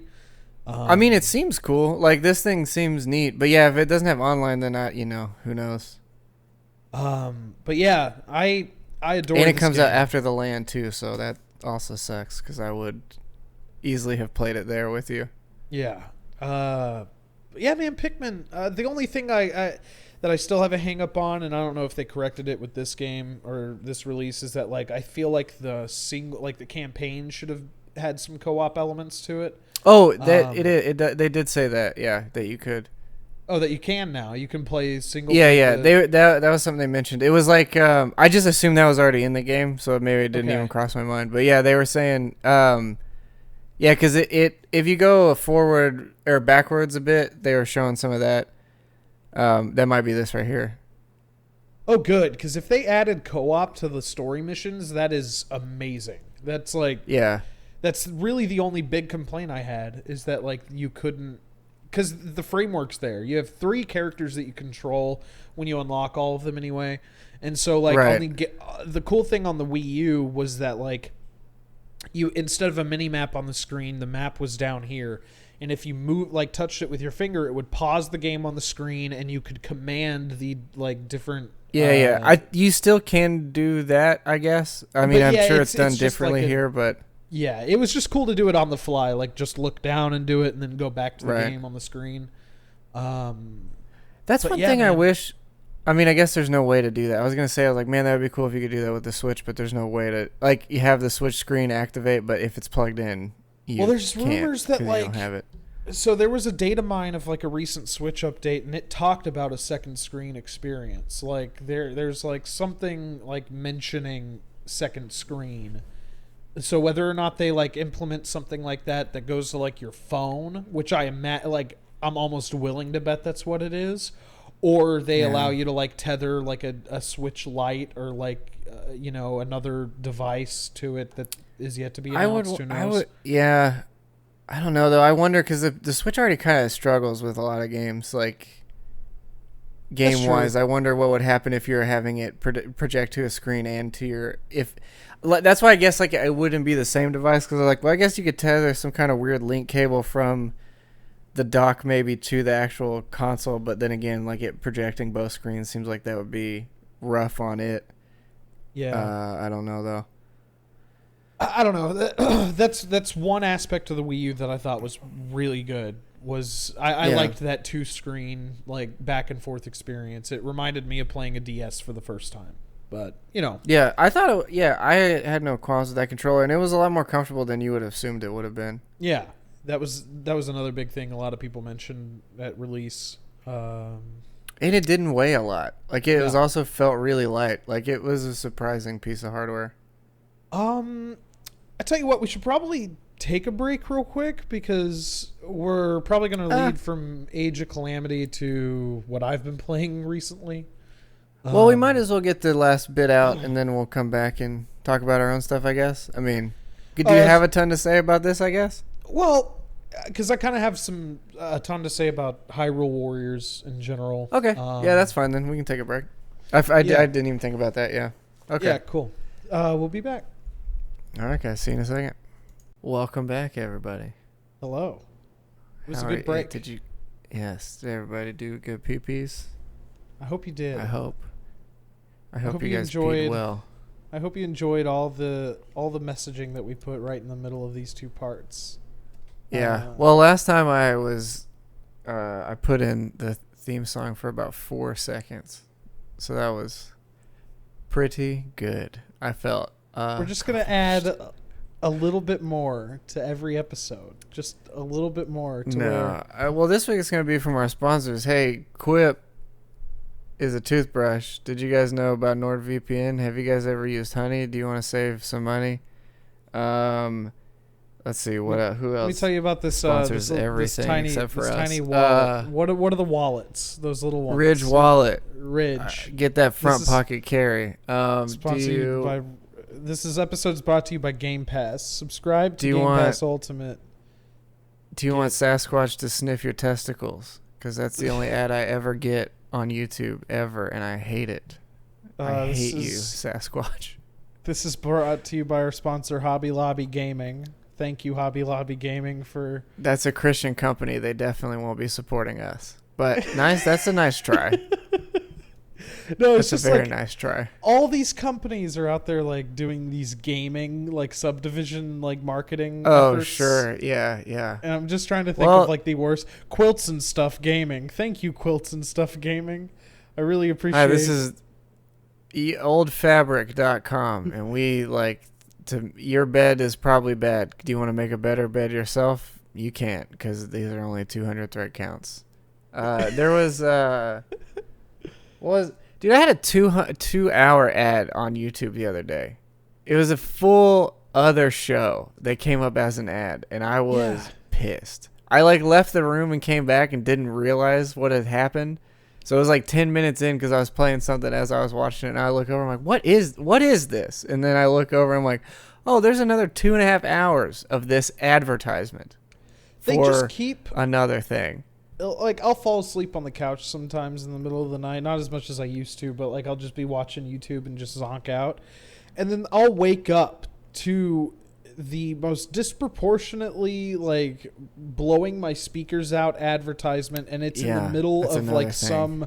some episode of something or some long 15-minute like army ad, and they're just like blowing up like a bunch of dudes in the Middle East or whatever they're doing out there in the military. I keep getting this days. One, and like it's again, the cause I'm sure is great, but the ad starts and I stop it every single time because it's like, okay, it's not, I guess it's not that I stop every time, but there's some ad for like rape awareness or something, like, and I'm total, again, not a cool thing to do to anybody, but it was just like the ad starts and this person's like, I was raped as a child, and I'm like, I'm watching video game bullshit, chill out. Like, it's not like, again, not to disparage anybody's been a victim, all that stuff. Like, I imagine it's absolutely horrible, but it is just, I don't know. It's just a lot. It's the same thing when St. Jude's would come on and be like, just talk about everybody having cancer for a long period of time. And I'm like, man,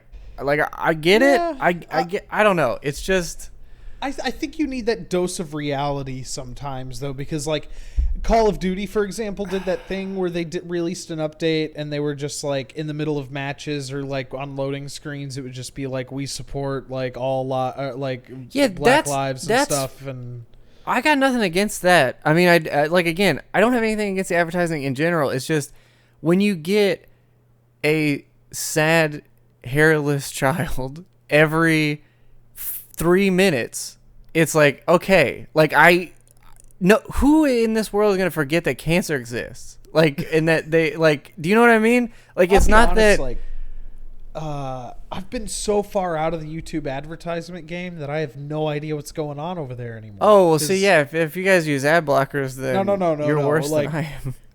So I started paying for Google Play Music because I'm a rebel and I refuse to pay for other services, but now I'm doing Spotify because Google, like, YouTube Music blows ass.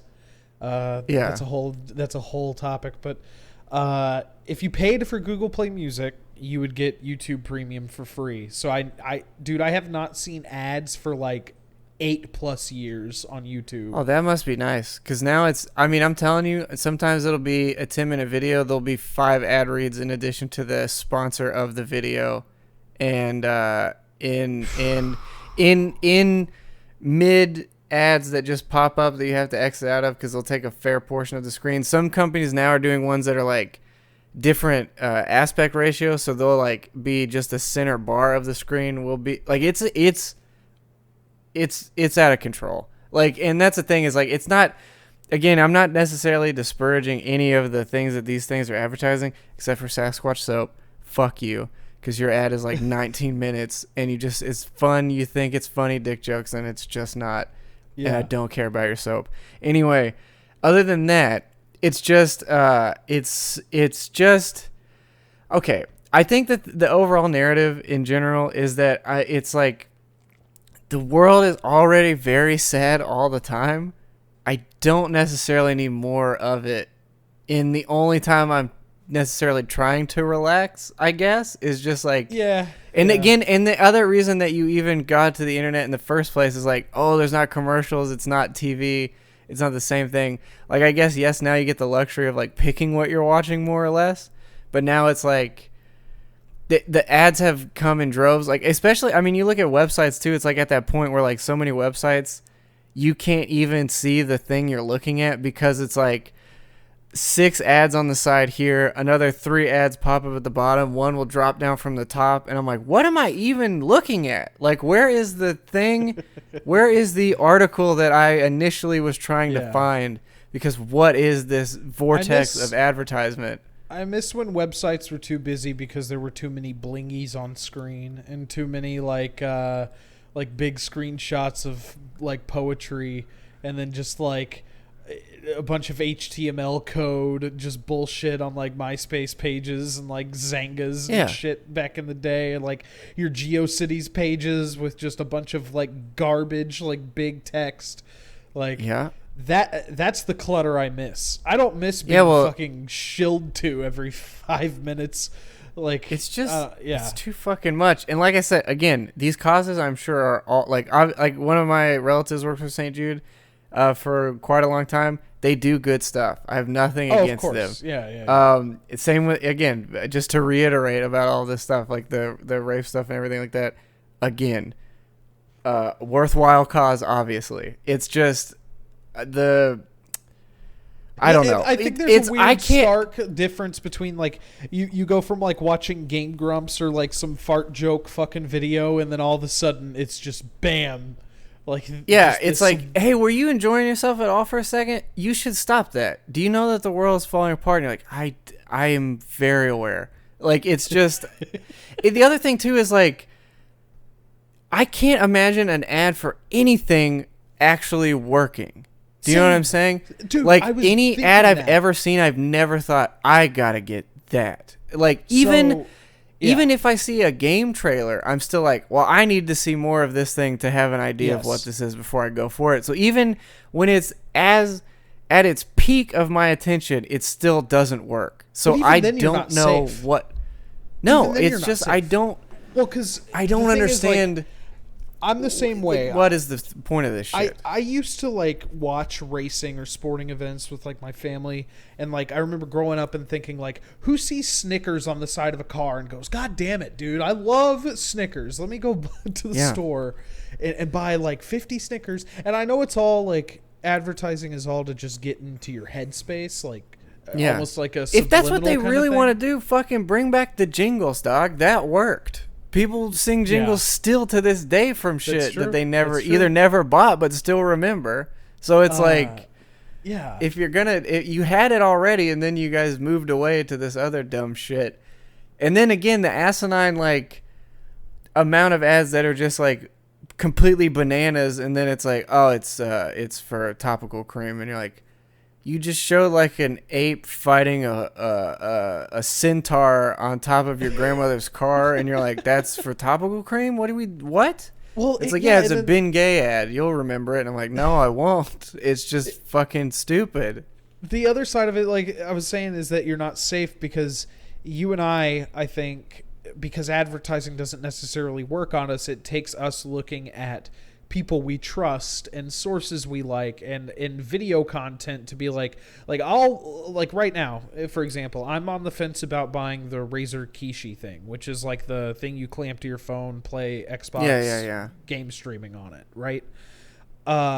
So like I'll be watching videos of those, but then like it's like these are sponsored videos, so it's like I know who to follow and I know who to trust when it comes to sponsored content. Like Linus Tech Tips is one because I think that he's pretty open about when they do stuff like that. But there are channels out there that I don't necessarily follow, but are smaller channels that'll pop up in a result when I'm looking for reviews. And it's like, by the way, this is brought to you by Razer. So it's like, why the fuck would I watch this? Yeah. Of course you're stoked. Even if you don't love the thing, you're like stoked that they sent it to you for free. I mean, that's even like, obviously I'm not a huge channel by any stretch, but like when I get a free thing, I'm like, by the way, I got sent this, but I can't think of a game that's ever been made where if they sent it to me, that would change my opinion of it. Like, I'm thrilled that I got it, but it's like, well, I think the game is still the game.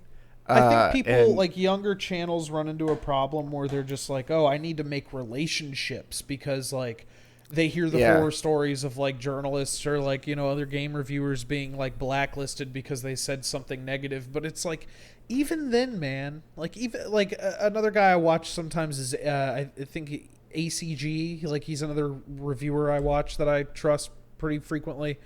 Because like he's very open. Like, if somebody sends me a game, I also purchase it, because like I just don't feel good about discussing a game if I get it for free. I want to put my money where my mouth is.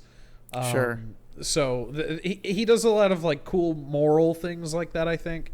Very open about his review process. But yeah, man, you're not safe from advertising, because they'll just get your favorite creators or like, you know, somebody on YouTube when you're just looking for a review, and they'll just like pump them like like, you know, whatever the tech is, or on the back end they're getting some kind of money for like technically advertising the product. Because you'll also come across reviews that are just like, they're not actual reviews. It's just talking about the thing. And it's like, this isn't a review at all. Like, they're just listing the features of the game. And you're like, well, that's not the game, though. You're not telling me anything about those. Yeah. You're just saying that that's in there as a feature, but that's not the game that's being played. Yeah, no. I mean, it's super frustrating, especially, again, trying to get into the market of it is like, as a result of not getting games for free, when people do, by the time you're able to get a like actual worthwhile review put up, it's already been flooded with people that got it for free and are already saying either overwhelmingly positive stuff about it, either because they got it for free or because they got it early or whatever. And that's not to say that's always the case. Like, some games are just good, so that's whatever. But it is like, it does make it a lot more frustrating to even, because like, I mean, like Star Wars Squadrons specifically, like I'll talk about that here in a minute, but like I played a good portion of that game, and then but there was no point for me to review it. And even as it started mixed for it, it slowly irked its way back to positive, even though I don't think it's a good video game. And and it's just another one of those things where it's like, but it doesn't matter, because now it's overshadowed by either people that got it early, didn't play it for very long, or in this case too, people that just fucking love Star Wars so much they don't give a shit, which is maybe, I mean, again, it's fine if that's the thing that you like, it doesn't matter. But from an actual like process of trying to look at a game like it is, or to start to review them with any credibility, it makes it that extra step of difficulty, knowing that either there's like people that, like I said, get it for free or sponsored by someone or doing all this to just like push farther down anyone trying to you know, do it with some kind of integrity or whatever. Not to say that all those people don't have some semblance of integrity, for sure, but it is frustrating. I mean, now if you look at Nintendo, that was the thing they got into hot water for a long time anyway, was just like not being able to show or stream any parts of their game on YouTube for a long time. Yeah. I think the most recent one I can think of is like Persona was a big one, where they were like, you can only show up until like X amount of time after release, you can only show this amount of thing. And it's like, well, why though? Like, if you're like, I get the idea of spoiling it, but if you're there to look at that stuff, you already know that going in, that's a possibility that you face is a spoiler. Like, you can't use that as like well, we don't want anyone to spoil this thing. And it's like, dude, whatever. Like, some people are not going to buy the game. They want to see it played or whatever. I think that's a little weird. I'd much rather play it, but I get it. And it's like, but again, if you go looking for that stuff, then you already run that risk. It's not, you can't be safe. Like, you can't, I guess it's like the same thing as the world at large, is like, you can never be safe. Like, anything you're doing, like, just by inherently existing, there's no way to be safe. So it's like, what are you supposed to do? Yeah. But yeah, that stuff is really frustrating in games and otherwise. Because yeah, I mean, you see the same thing actually with movies a lot now, more than anything. You'll be like, the people review are like, this is dog shit, and then the critics are like, this is great. And it's like, yeah, you probably went to a party, they probably brought you there, they probably showed you them, you know. Not to say again that that's everyone, but I have to imagine there is some semblance of, you have to know deals being made. Yeah, you have to know. Well, didn't Bethesda too? Wasn't that another one that did some shit like this? Like, where they were paying people? Okay, I guess I'll pull this up before we get back to the news or just the last thing. So Jeff Gerstmann gave Fallout 4 a hold on real quick. Jeff Gerstmann. Yeah, he gave it a pretty bad score. I remember this. Not a bad score, but it wasn't like, he gave it a 7 out of 10, right? Yeah. and he was like mentioned on the Rooster Teeth podcast that like they were kind of making fun of him for like giving the bad review, and while they're like talking about it, they're all wearing like Pip Boys.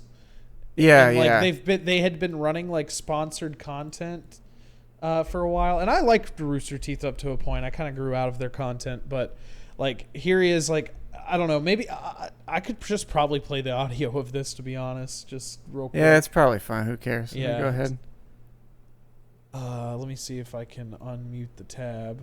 Yeah, here we go. More keen-eyed than the average reviewer. Like, people were jizzing all over Jeff Gerstmann and Giant Bomb because they like called out all the problems in the game. They were like, it's a technical mess. Yeah, it's like, oh, thank you, Jeff Gerstmann, for keeping it real. We sipped wine and ate cheese on crackers as we wrote our review. Yes, on my Mixler. I'm not super familiar with Rooster Teeth's output. Aren't they the same crew that produced a series of videos about Fallout 4 that were brought to you by Fallout 4? Because that's certainly where I'd go for honest opinions about Fallout 4. Yeah. Yeah. Dude, keeps and it he's right, and I'm real. a huge. I mean, that's the biggest thing I've always appreciated about Jeff and just Giant Bomb in general for the most part. But yeah, like, I mean, I've played a good 200 hours of Fallout 4, and I don't think it's great. Like, I like the game, but it's not. I mean, yeah. Going back to his review specifically, is everything he said is still accurate. It's the same. That's the annoying thing, is like they criticize him for it, and it's like, this is the same thing everyone has criticized Bethesda for forever. What are you mad about? Like, why is that not? Everybody. Why is it unfair for him over. to point it out? And like, why are you like upset at him or whatever for pointing it out anyway? That made me lose respect for like Gus Sorolla and Rooster Teeth and kind of general in a way. I don't know. Like, but if you ever want to work with us, I'm just kidding. But fine. Nah, me too. I'm fine. I mean, again, I kind of loosely know a person that works there, but it's not. It doesn't. I don't care. All right. Well, my dad works at Nintendo, and he was like, "Hey, son, you should check out this really cool live stream they have today because they're showing off Age of Calamity." Dope ass looking game, dude. I am very excited for this. And even Nintendo themselves gave it a 7 out of 10. Yeah. No, it looks cool. I'm like interested to play this game. You've been playing the OG one, you said, yeah. Yeah, I mean, I'll just keep the footage of this rolling, but because so this looks a lot like Hyrule Warriors. It's one of those Dynasty Warrior-esque games. So my experience with Dynasty Warriors is way back, like PlayStation 2 era Dynasty Warriors games. And I remember, like, I had one, I don't remember which one it was, but I had one of them, and then, like, played it, beat it. There was another one that came out, played it, beat it, and, like, there were some features that were new, but, like, for the most part, it was kind of a samey series. And I guess that was, like, one big complaint that fans of the series had, is that, like, the newest game is like really bad, but like they haven't done much to evolve it over time. But at least with Hyrule Warriors, like not playing a Dynasty Warriors game forever and coming to one of these, it's like something feels right at home with the setting and the aesthetic, and like getting to play as all these characters that you've seen through the years is like really cool.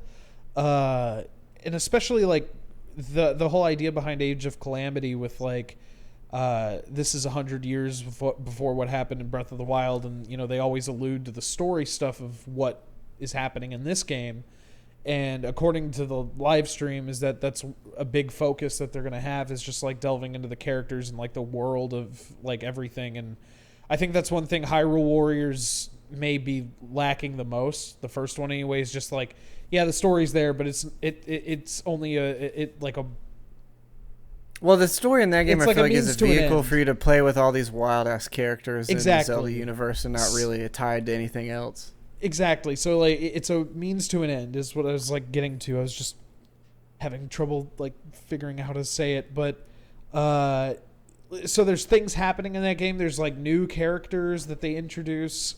They may do something similar in this game where it's like, here's our original characters for this setting. But for the most part, like all they've really shown are you just playing as Link, Zelda, and Urbosa, and I think they later showed you playing as like I can't think of that character's name, but you're Garuk, like she's like a squirrel. Like she reminds me of a squirrel person. Oh, her shit.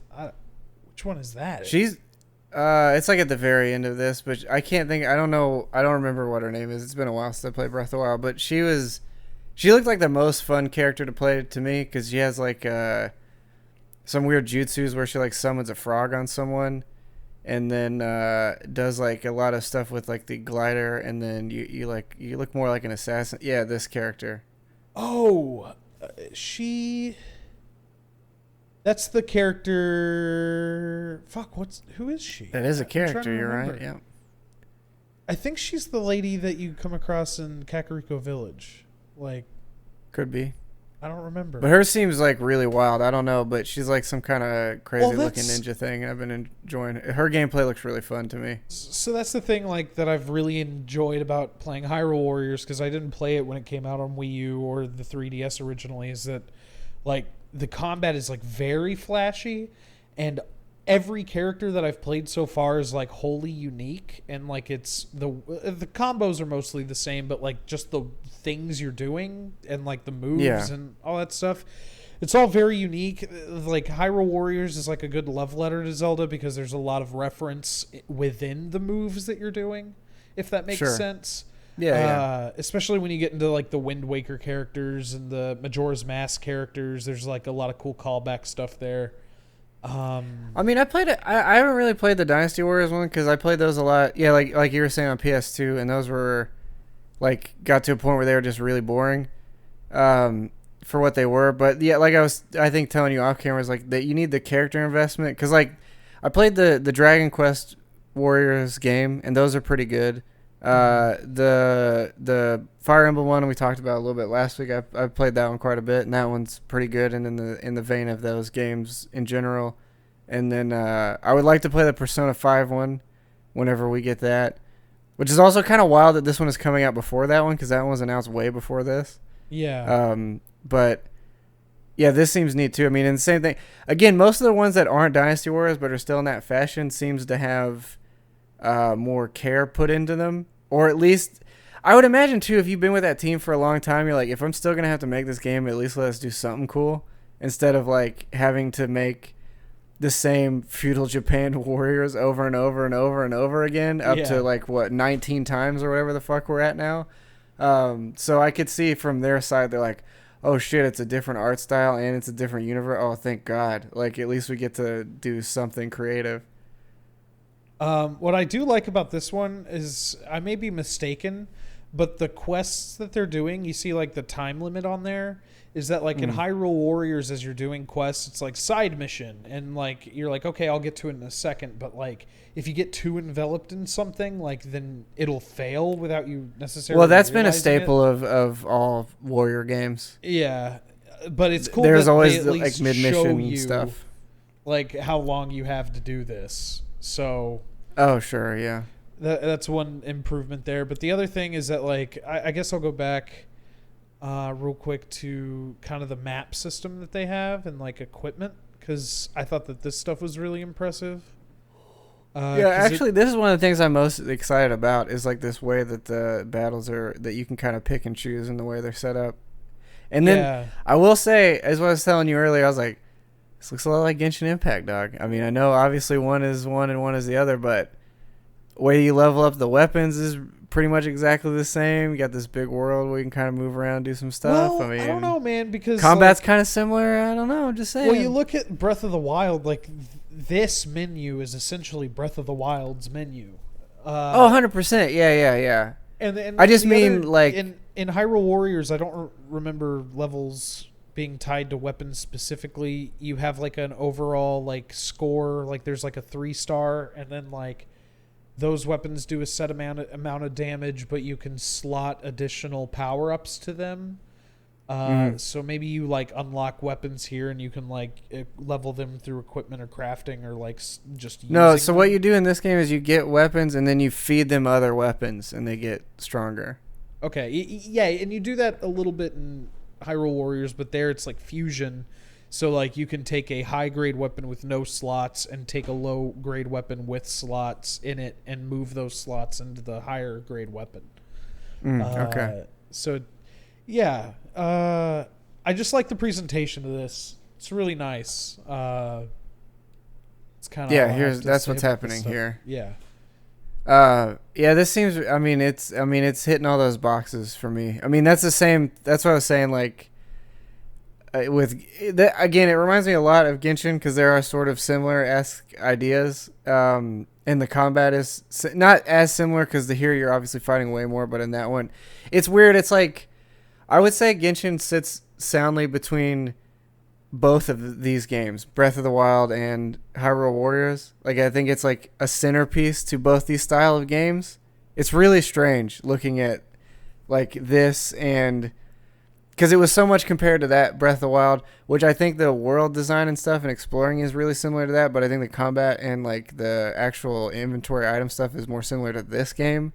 But they're kind of fused into one there. But I'm excited to play this game. Like, I can't stress enough. Like, this looks really cool. I'm into it. They talked about this, but they worked closely with Nintendo. Like, their art direction, story, all that's like pretty much directed by Nintendo, but the game is made by them. So Hyrule Warriors definitely had its own style to it. Like, all the character designs were pretty much unique to that game, save for like some of the throwback characters like Skull Kid, and like even though there's like some tweaks to the art design, they pretty much look like they're pulled from the other games.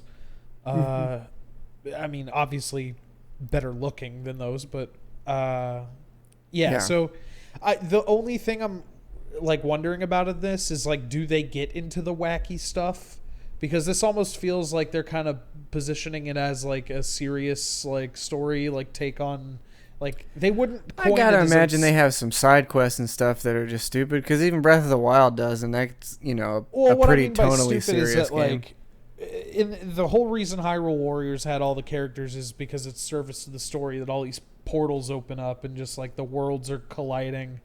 So like, do they do a series of DLC characters in this game where like they introduce those original characters back in? Because it doesn't feel like the flavor of this game necessarily correlates to some wacky but I stuff mean, like that.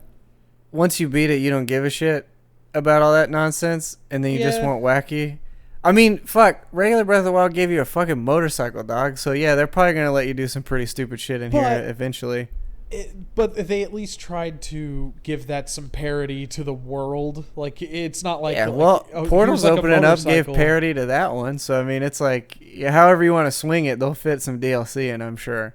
I mean, Nintendo, to be fair, is pretty reasonable with their DLC stuff. I think mainly because they charge $100 for every game always. But, well, not 100, but you know what I mean. It's like 60 no matter what, forever.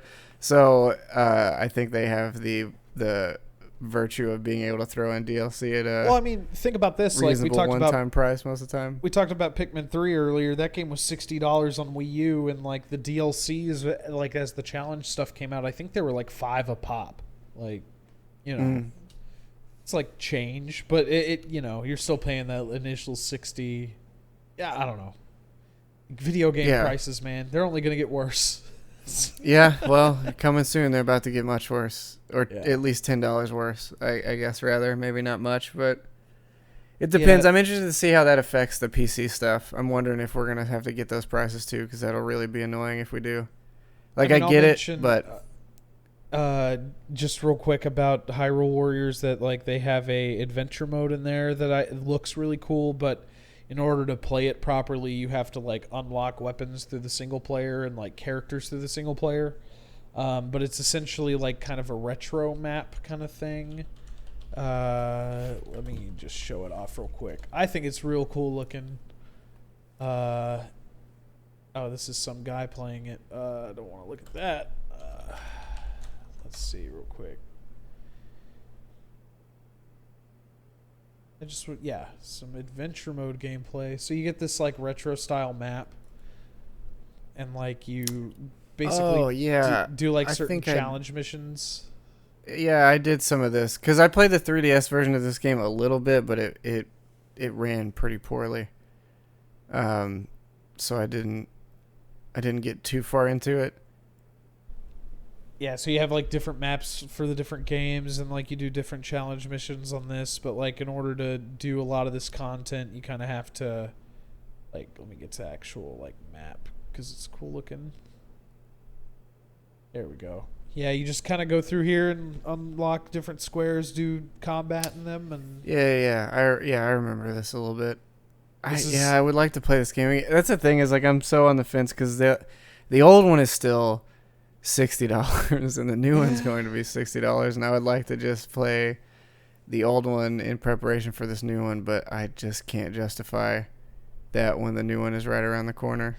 I mean, dude, I went to GameStop and they tried to sell me a child for trade-in for an iPhone. It was really weird. Well, they tried to buy your child and your iPhone together. Yeah, and then you were like, "No, she's not for sale." Well, I was like, "Listen, if you have a copy of Hyrule Warriors, I might think about it." And then they typed in their little computer, and they were like, "Yeah, us nor anybody within like 50 miles has this game in stock." So I was like, "Well, okay, I guess." So you're gonna need 25 for checking for you. Yeah, they charge you to look it up on their own system. Like, if you want to give me a sick 20 for looking it up, though, I did spend a lot of time on it, and that's more than my paycheck is currently. They don't pay us anymore. Yeah, they pay us in SIM cards.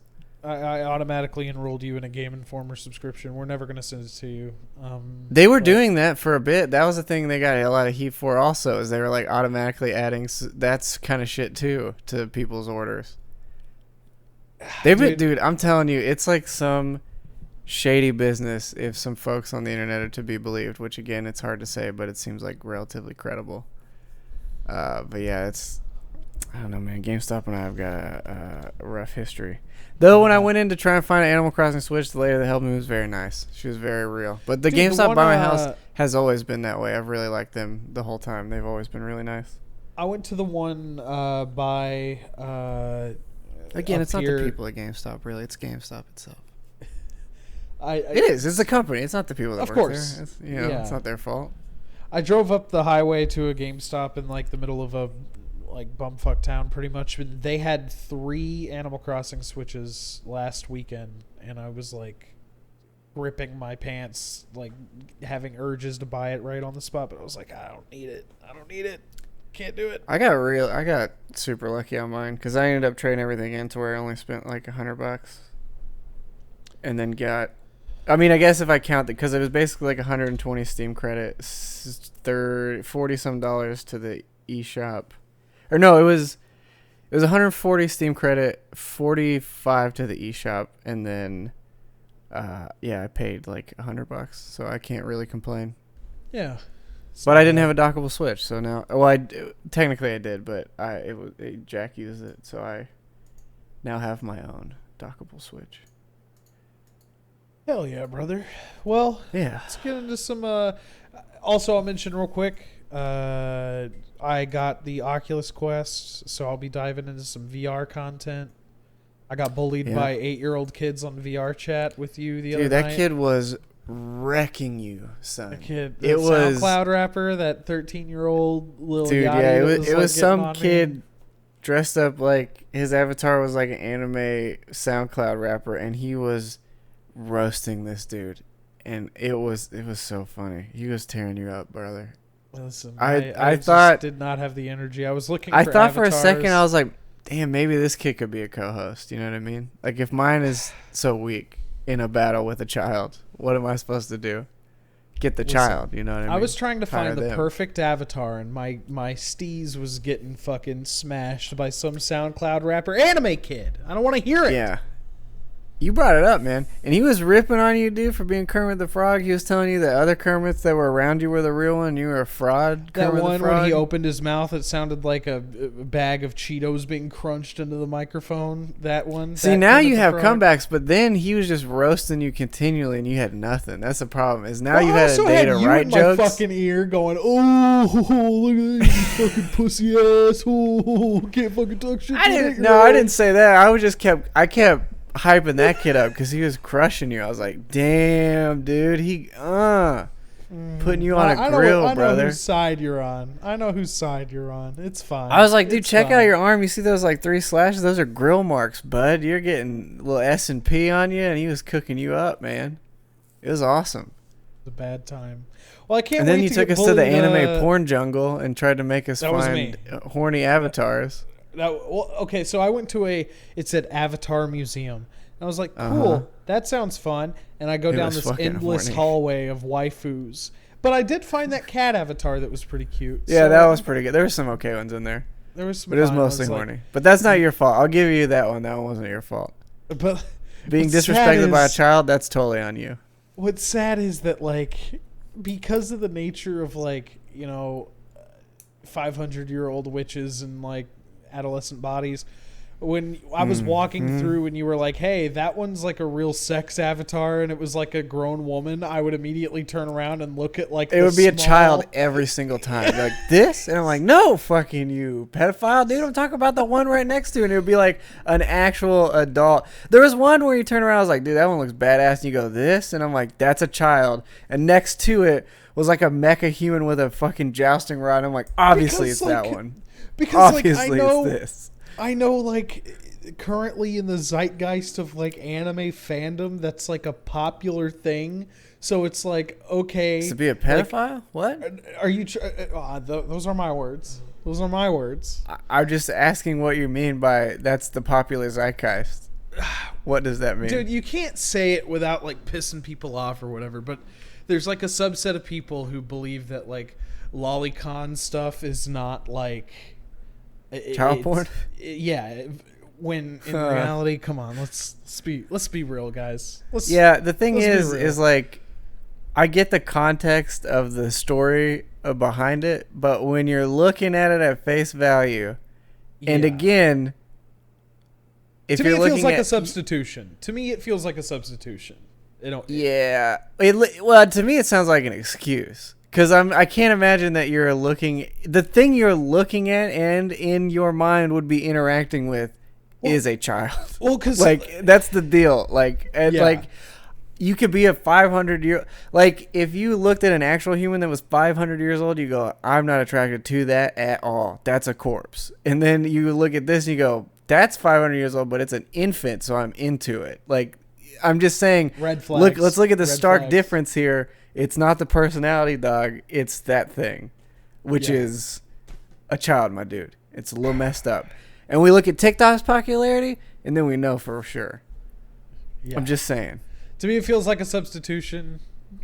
Yeah, it seems a little messed up, but it seems a little fucked. But that's why, like, when you would, because the other thing is, like, to goof in like Discord, I would set like hentai wallpapers as my background through NVIDIA Broadcast. Yeah, we were both doing that for a bit. But like half of the time, like I get them all from Wallpaper Engine, and I would be like, oh, the thumbnail looks like an anime lady, and then I would download it and put it back there, and it's like a fucking anime kid. You're like, what the fuck is this? That's the other thing is it's like the characters are making no attempt to look anything other than a child. Like, they have no feature or anything that would make them seem adult or anything.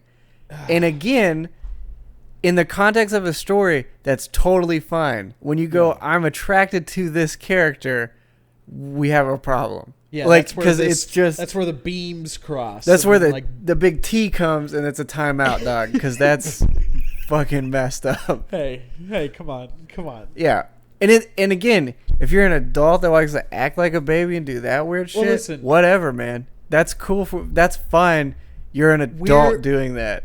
You and I have never been hand checked at the hentai theater, so we're not in this social bubble of like anime fandom. You know, yeah. I've never had the flashlight on me at the hentai theater, and like, oh, no, not me. I'm not the one beating over here. What are you talking about? That ain't me. Dude, I've looked at it before, but I'm not looking at this. Like, that's what I'm saying is, like, even then I'm like, these look like adults. That's cool. This is like, it's weird, man. It's like it is a straight up infant. The arguments for it online are. Let's hear one. What do you got? What is the Because again, if we're just talking about the person inside is this cool dog, whatever, but fuck, that's not what we're seeing. It feels like way too heavy a topic. It does. Yeah, I mean, we can do it. I don't care. We can move on to something else. But I'm just saying, it's a little fucking weird, man. And I'm fine with anybody's fetish for the most part. But there is a line, and I think it stops at children. It's just. I mean, there's no way around it. I think it stops there, man. No defending it. But anywho, anyway, I hope that clip, like, as shit grows for us. Like, I hope people look at that and then, like, start commenting on this, like, years later, and they're just like, what the fuck are you talking about? There's no victims involved. It's a cartoon. Oh, and I'm just like, is that the argument? That's the argument. Okay. That's You're still planting a seed in yourself about bad ideas, man. I think that, like, shouldn't be acted upon. Like, I don't know. I still think you're filling your head with images of things that you're now sexualizing that look like children, my dude. So I think it's a bad idea. So VR chat was really fun. Yeah, VR chat was pretty cool. I'm planning on playing some. I got Beat Saber. Buddy of ours bought that for me. That was really nice of him. So thank you. Shout out to you out there. I tried to play No Man's Sky, but it ran like shit. But apparently that's like a common consensus for that game in VR. So it kind of ran. It used to run like shit non-VR. You got to tweak the settings a lot. There's a lot of weird, like, I think there's some issues with the way it streams the world or something that you have to kind of fiddle with. Because I've had to do that on the base of the game to make it like run appropriate. At least when it first came out, I haven't looked at it in a while, but it used to be that way. Yeah, I'm still. I think I'm another month out from my index. I think I was looking at the order date, and I think I ordered it the beginning of last month, so I think I've got maybe start of November it might shoot out here. I don't know. I'm actively anticipating it now. Now that I know more folks that have one, you specifically and some other, I'm like, I'm ready. I really want to paint in VR. That's really the thing I'm looking forward to. So I got VR from the Quest. It's decent. This is the last thing I'll say because we need to move on, but the link stuff's cool. There are limitations. You need to have USB 3.0 and your USB port has to be powered. You can get powered extension cables, which I think I'm going to have to order because the 10-foot cable I got, it just is not enough. 10-foot, or I don't know, it was bigger in my mind, but it just isn't going to cut it. And so know that going in. I think they've ironed out a lot of the original problems with Quest Link. So if you haven't tried it for a while and you have that original Quest, pop it in, give it a shot. If you have a VR ready PC and it looks good, That's the Quest that's the Oculus thing they've updated because they've sort of not really, from what I see from a lot of VR channels, because I was researching it a lot before I decided to actually pull the trigger on this one. It was like, they were saying that the Rift S hasn't gotten really any updates whatsoever, and it's like pretty much being dropped completely. And now that they just had their big thing and only announced the Quest 2, it seems like they're very much trying to get Oculus into homes and away from a PC if it can be that way. The egregious thing is like having a Facebook account as a requirement. I think that's... Does that one have to too? That one, I think they're moving the Quest to that because when I set it up for the first time, it essentially was just like sign in with an Oculus ID, but it was like really pushing the Facebook issue on me. So I think like I went ahead and connected it because I have one. Fuck it, they've had my data for so long. Like, what is me deleting it now? I mean, it's not gonna make a difference at this point, but I get you. So. It's decent. I think the Quest 2, like, they may figure out like the USB bus speeds a little bit better, and like the other thing about the current Quest is that it's really heavy on the face, so like there's a lot of discomfort in wearing it for a long time. The PSVR is like the most comfortable headset I've ever worn, and like I don't think I've worn anything that comfortable, even like the Vive Cosmos or like the original Rift. Like I don't know, just that is the praise I've heard about the Sony VR mostly, is like that it just feels super good. Like it's one of the best best feeling ones. I've heard the Index is pretty good. The Quest 2 they sell the reason the price is so cheap is because it's for $2.99. But the reason it's so cheap is because they didn't add there's like an additional head strap you can buy that's like way sturdier and more comfortable and has like back padding and all this other stuff. Because the one on this one now is just a strap, like a neon or a nylon mesh strap kind of thing. And then because that one's like rubberized, I think. Yeah, it's essentially like rubber, like flexy kind of like. Yeah, well, see, this one doesn't even have the part that cups the back of the head like that. It's just like it's like a T shape. It's like 2 down the side, 1 over the top. That's it. Yeah. And it doesn't have like that rounded portion. But they sell like a nicer one for $40 that does have that. Same with like the eye covering. That's another additional charge. There's like a case that's another charge. There's like a battery pack you can add to it. That's another. So like they've cut down the cost by just making everything an accessory if you actually want it. And then the cable itself is like $80 or something.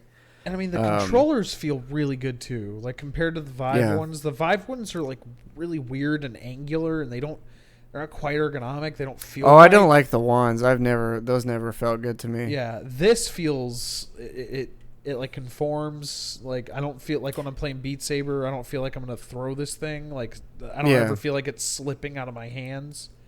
Well, see, that was the other thing with the Index is why I wanted it, is because they've from what everyone had said is like, yeah, well, it straps across your palm and then it's just like free hands. You don't like it's there in the middle, but it's like freestanding, and that seems like the right next step for that kind of stuff.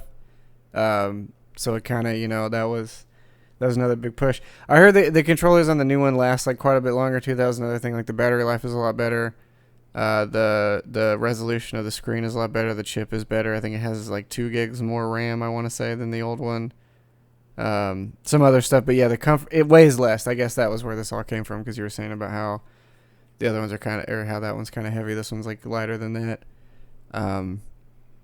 Yeah, I don't know. We'll see. Because like I said, if that Index takes too long, I might end up just going with a Quest 2. As much as I would much rather have the Index, but we'll see. Because I was looking the other night, it showed the base stations were out of stock, and I don't know if that affects full kits or not. I'm not sure what that does, because that's the only thing that's like completely sold out, but I'm not sure what that means. So we'll see. All right, well, let's get into some of your games that you have. Yeah, I'll try and talk quickly about a lot of these, because we've went on a loli tangent for 40 minutes, so that's... I don't know. I think my favorite episodes we do are just like when it all goes off the fucking rails. Oh, sure. Yeah. I mean, for sure. I mean, I don't really have a lot to say. I guess really Drake's Hollow is the thing I've played the most of, and then I'll talk a little bit about Squadrons, and then Solitaire Conspiracy is really good, but it's quick. See, so I played some Drake's Hollow with you. I have some opinions on it. Like I played it very early, so maybe things change. But yeah, kind of walk us through. Well, what is your opinion? And then I'll try and address it, because I played probably 5 times as much as you have, so that will maybe make this a little different. So I feel like the game wants to be 2 things, but it doesn't necessarily excel at both of them very well. It's like. Mm-hmm. To me, it's like almost a mediocre, like city management, like kind of civilization management, on top of like a resource survival gathering management simulator. But like it also kind of has like an emphasis on combat in a way that it doesn't really excel at very much. Like it's okay, but like it kind of feels limited. The like animations feel a little too canned, and that's coming from somebody who likes Dark Souls. Like in games like that, like the animations, like you got to let them play out and do their thing. But like I don't know, I kind of felt a little underwhelmed playing it, but I also feel like I haven't given it like its due diligence. I think like the management stuff and building the different items and like you're restocking the stuff for those little like lack of a better word, like little pixie tree characters that you're kind of growing. The Drakes, whatever. The name of the game. Oh yeah, you're right. That is where that name comes from. It's all right though. I don't know.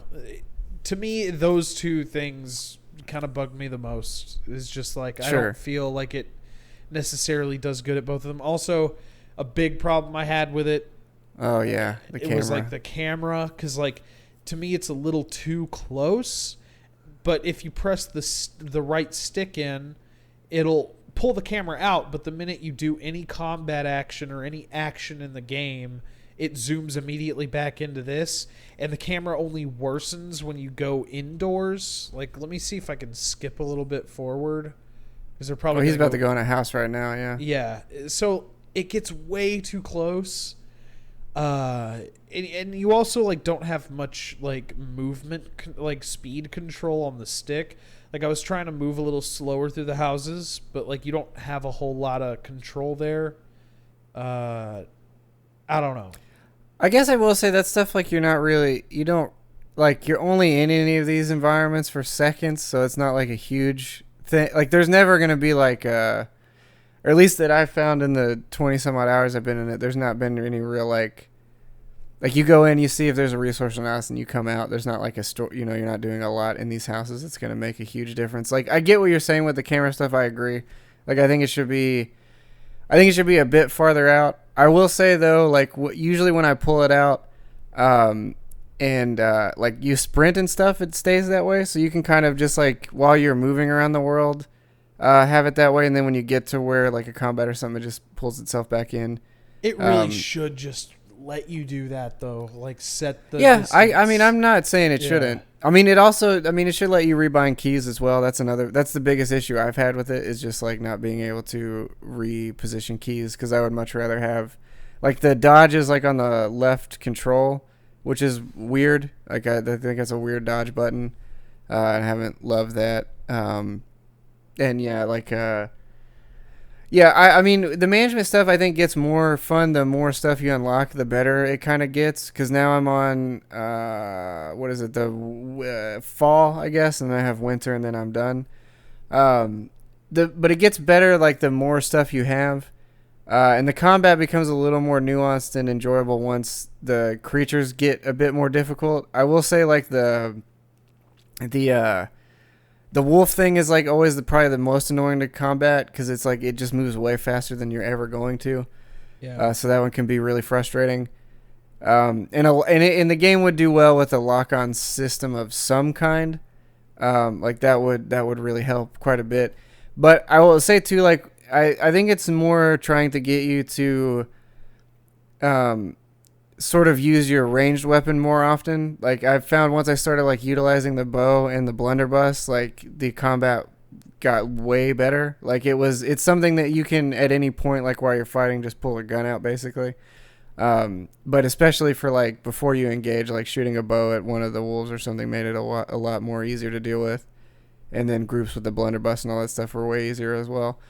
So that was a little bit better. And then once you get more drakes and then you start building things that they can actually utilize, like there's like a treadmill that they'll build energy with. Eventually you get like a turret that they can use. There's like a self-defense like bus that uses a horn that'll pull enemies to it. They'll man that and stuff. So once that and then you get like a greenhouse, then you start getting like some more electrical items that they use and windmills and other things. So like once those start coming together, and you can also retire them too, so you don't always have like a shit ton of them, because I think I have like 15 or something at this point, but you can level them up to retire them and all that.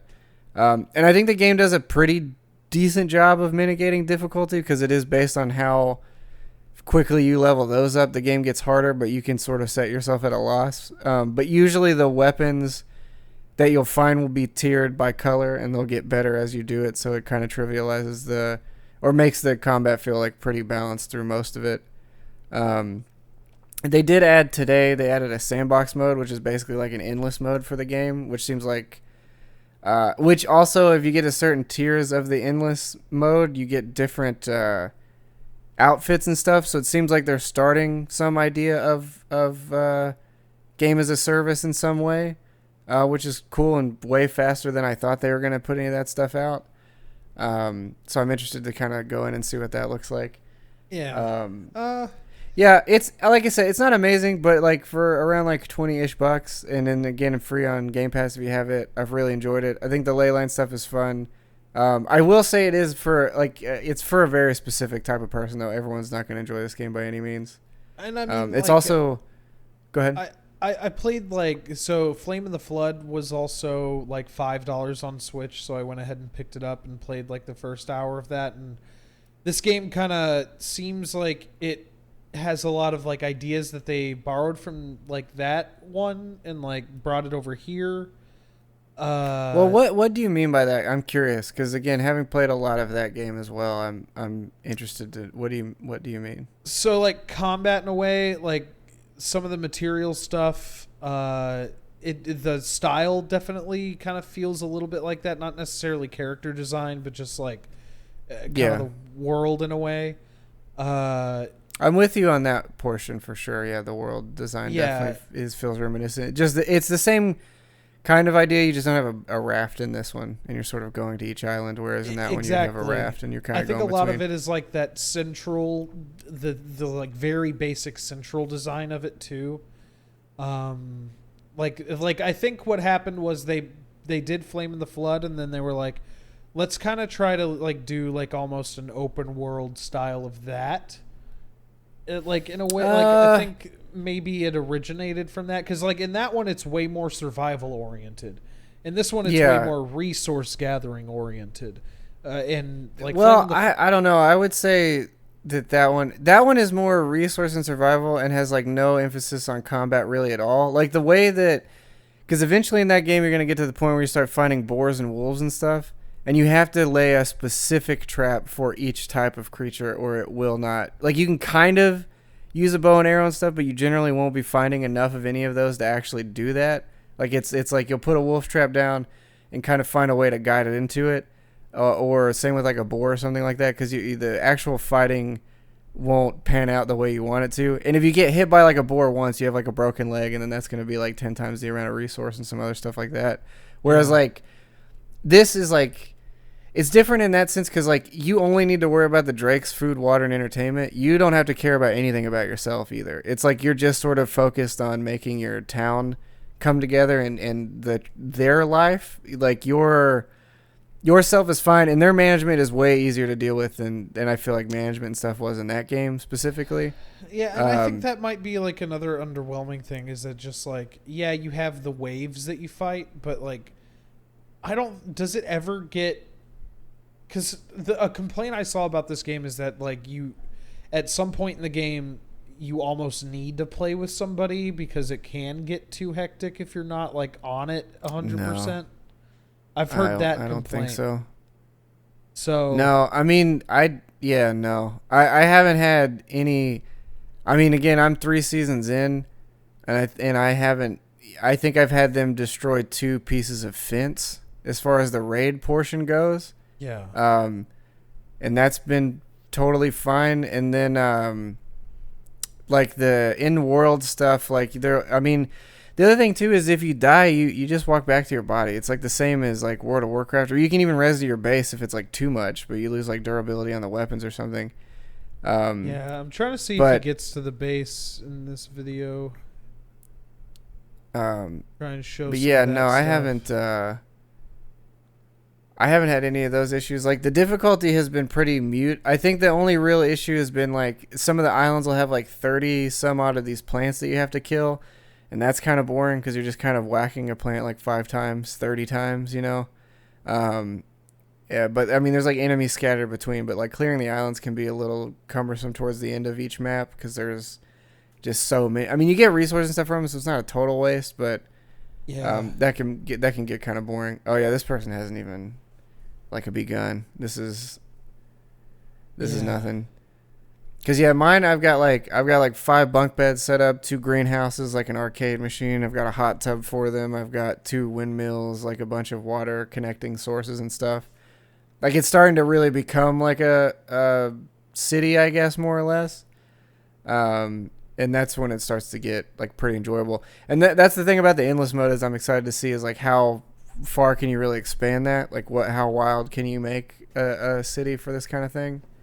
But That's kind of all I have to say about that. I like the game. I'm willing to give it more of a fair shake. I didn't mean to like be too down on it or anything. It's just no, like I don't think you were. I think those are fair criticisms. It's just like these days I feel like games are like in this identity crisis in a way because you have so many games doing the same thing that like smaller indie teams are like putting out these like newer, fresher ideas, but at the same time I feel like a lot of these like bigger indie titles tend to try to do too much with like a couple mechanics. I don't know, like I have examples in my head somewhere, but it's just like there always seems to be these games that come out where it's like we're not only this type of game, but it's also this game inside of it. Yeah. And it doesn't. Sometimes they're not good at doing both of them at the same time. And I don't know. You mean like how every game's an RPG now, no matter what? There's that. So like. No, I know. I mean, I know you mean something specifically different, but I get what you're saying. It's like it's just that. Yeah, like, I mean, it's the same thing with naming stuff. It's like we've ran out of stuff. I was thinking of this earlier. I was like, when people are like, because I get ads for like mobile MOBAs all the time, and I'm like, have you really done anything to make this MOBA different than this MOBA? And it's like, I've never personally played League of Legends, but that game has like 100 some characters. Are you gonna ever make any characters that are like fundamentally different enough from what they've already made to then make your whole game better? You know what I'm saying? Like I will say I did play one of these demos. What was the name of it? Because it was kind of that, but Eternal Return is the name of it. But it was like a demo, but it's sort of like a MOBA based around crafting and survival. So it's sort of like you're mixing those things into that, and that seemed kind of neat. Because it was like you're sort of fighting for survival while fighting, other people at a time. That's not the game. That third one is whatever that is the game there. But yeah, you're sort of like in the city thing, and you're kind of fighting like other deal. I don't know how this works out in the multiplayer. I was kind of working through the tutorial. This is what I was playing before we got on, so I didn't get a huge chance to mess with it. But it is kind of that thing where it's like you have your abilities, you're kind of leveling them up, but you're also like trying to scavenge for better gear and items and some other shit. But I don't actually know what the actual game is, like the competitive side of it. I don't know that because the tutorial stuff is not in a proper game of any kind. But it seems interesting. But again, it's that same idea where you're just like, all right, let's add this to this game. Now it's a different game. And I don't know if it pans out well or not. Yeah, I don't know. Because the difference here, to me, I guess, is like in what is it, League of Legends? Like you buy items every so often. Here, it's like, well, you just make them the whole time instead of stopping to buy them. But the rest of the game is still a MOBA, I guess. I can't say for sure, but that's what that seems like to me. Yeah. So I don't know, but yeah, I'm with you. I think it's the same thing with names. It's like there's just too many names for games. What are you supposed to do anymore?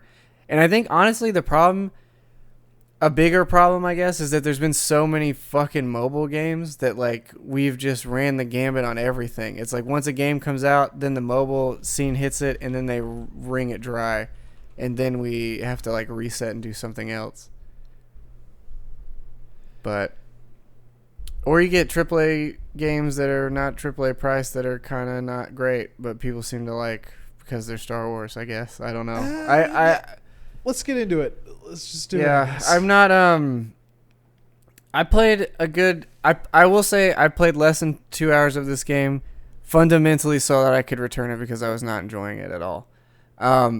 I will say it sounds good and it looks good, but not as good as they have showed it for whatever reason. Even on, again, a 2080 Ti and everything in place to make it look good, it doesn't look near as good as they're showing it. There's something with the lighting or some other stuff that's just it doesn't look as good as it is shown as it does, even under the ideal circumstances, I guess. The game itself, it doesn't. I guess starting off, there's no real sense of speed in this game. Like everything feels really kind of slow. Like even if you're looking at this now, like it just doesn't feel quick. Like you don't feel like you're in a hyper fast spaceship of any kind. You sort of feel like you're just all kind of slowly moving around, I guess, or floating in space rather. The other thing is like the TIE fighters are instinctively at a disadvantage by virtue of them having better speed, but they don't really, like they don't feel that way. And then if the, say for like the TIE fighter, or not for the TIE fighter, the X-Wing for example, puts all of their energy into their speed boost, they go the same speed, so it doesn't matter. But then they have the additional bonus of having a shield, and that's sort of where the game falls apart. And what I was sort of wondering initially is like, which I think I said on here when we were talking about it, was like I was concerned that like there was going to be a balancing issue between. Oh well, that's cool. There's going to be a balancing issue between the Rebels and the Imperials by virtue of canonically the Imperials not having shields on their ship. Yeah. And it wasn't like inherently present until I got to a map that there was no debris at all. Like it was 100%, which again, it was, I feel like a bad map in general. Like it was just an open area in red clouds, but there was no debris or anything. It was just completely an empty space that you're flying around in. So there was no place to hide, so like the maneuverability and speed of the Imperial ship was completely useless. And then by virtue of that, what would happen is like basically anybody in an X-Wing or any other ship would get behind you, lock on a missile, shoot you twice, hit you with a missile, and you're dead. And then you start over again. And then their side of stuff, though, they get like a shield. They get a powered up shield. They also get a directional shield by virtue of like facing forward or facing behind them. So they're just like, I don't know, it just inherently feels like they're stronger overall than your ship. And like, again, the speed thing is supposed to be the adjustment, but it doesn't feel like you're any faster or more maneuverable than they are. There's also this mechanic of like a speed drift, which I could not get to work. I tried 40 different times to do every button combination that it was telling me to try and do it to make it happen, and I could never tell if it was actually happening. And either way, I would still just get shot, and that would be it. I will also say, like, the maneuverability of the ship does not feel like 1-to-1 per each fight. Like, there has been multiple times where, like, even sometimes in the exact same fight, there would be things that would happen where I would be doing exactly the same maneuvering that I did just before it, and it would move completely differently. Like, or it would kind of just decide at times, like, yep, your ship clipped this wall this time, but if you do the exact same thing again, it doesn't this time. But the first time, it definitely did. And then it's also like and again, I understand that like the game is meant to be more sim-like, but it just really, under none of the circumstances like of controlling it did it really feel good. Like even with the controller and then with the mouse and keyboard, which is like the default, because even with VR it doesn't have VR controller support, so you have to use a keyboard and mouse to do it, or I guess a HOTAS if you have one. But I was reading people saying they were having quite a bit of difficulty with that as well. And then that like smaller nitpicks is like at random, like it would just decide that I didn't have mouse control anymore. It would just make it keyboard control in the menus and other stuff. Like it just for some reason would be like, there's no more mouse control, just use WSAD to move around for some reason. Like, again, that could be a bug or whatever, but it was weird and it kept happening. There was also like the way the game is set up is you immediately go launch the game into a tutorial. You can't even get to the main menu until you finish the tutorial stuff. And then at that point you have to wait through. You have to do 5, I think level 5, which equivalates to like, I don't know, maybe 6 or more multiplayer battles before you can even do the fleet fight, which is like the main cell of the game. And then there's some issues with, like, there's scaling issues too. Like, look at this ship next to you and look at how big you look like compared to that. Like, do you know what I'm saying? So like even in VR, it's like these ships should be massive compared to you, and they're not. So there's like a weird sense of scale issue too. Like even when you get to like a Star Destroyer, like you feel like you're, you know, like a fourth or more of the size of that Star Destroyer. So it's like this doesn't look like a ship that holds these other ships. You know what I'm saying? So like the epic nature of it isn't quite there either. And yeah, I can't speak too much of the story stuff because I was mostly just I did enough of it to get through the tutorial to then be able to play the multiplayer, because that's again why you're here for this. Like, I don't think the story is the focus by any means. Yeah, I don't know. I see what you mean about the scale. That is kind of weird. You see what I'm saying? It's just like, it's weird. And then people were saying in VR it's even worse. And like, there's no, like, the star map doesn't have any kind of projection, so it doesn't feel like you're in space really either. It's like pretty static feeling. Yeah. So earlier you said like the public opinion on this thing was mixed and then moved into positive, and I think I saw the opposite reaction. I think when I saw this come out, I saw a bunch of reviews and like buzz around it, like, oh, this is like, oh, it's like, you know, only $40 and it's like the best Star Wars game we've gotten in years, and then like, and that's probably still true. I'm not gonna say that that's not true. Because I mean, can you name a better one? Like, well, yeah, absolutely, Battlefront 2 right now. Like currently though, but I'm saying, yeah. If you factor in how that game came out, you would argue that was much worse than this. Also, no, I would also probably say people probably didn't go back either. That's the other thing, is like, even though they heard it was bad and they left it, you know? Yeah.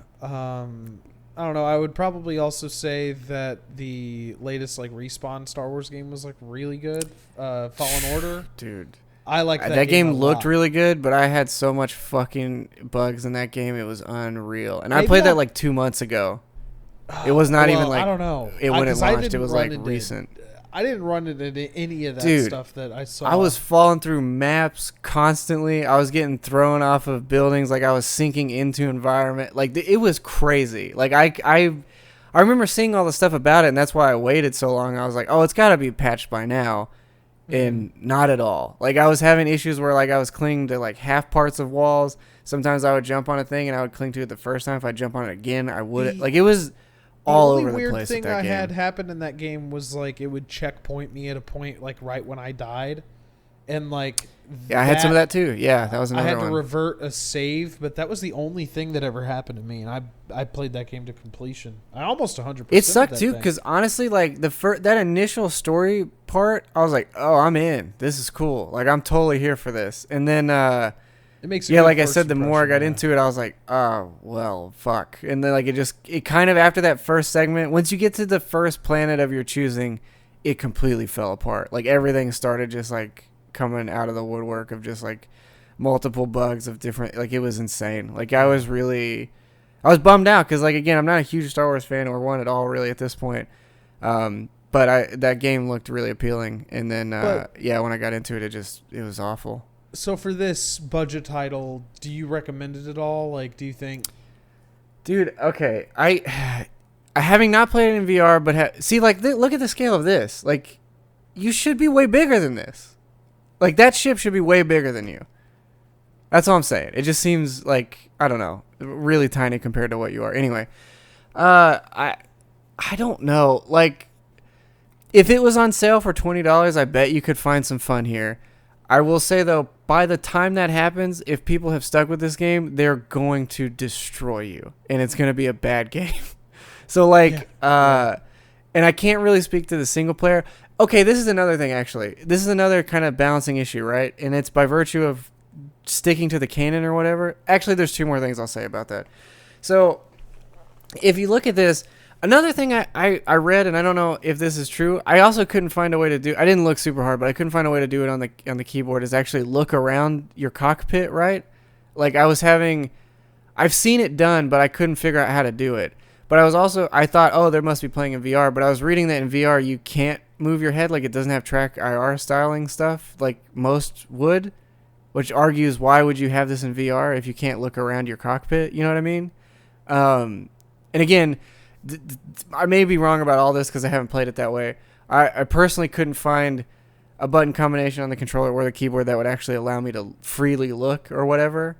But I know you can do it. So that being said, when you look at the ship design for this, right, like the X-Wing, you can see a large plethora of space around you, and if you were to look up, you would see out that top windshield and all that other shit, right? The other thing is, when you get into the TIE Fighter, it's just that circle. So your spatial awareness on that side of the fight is also really shitty, like, because you can see way less than they can.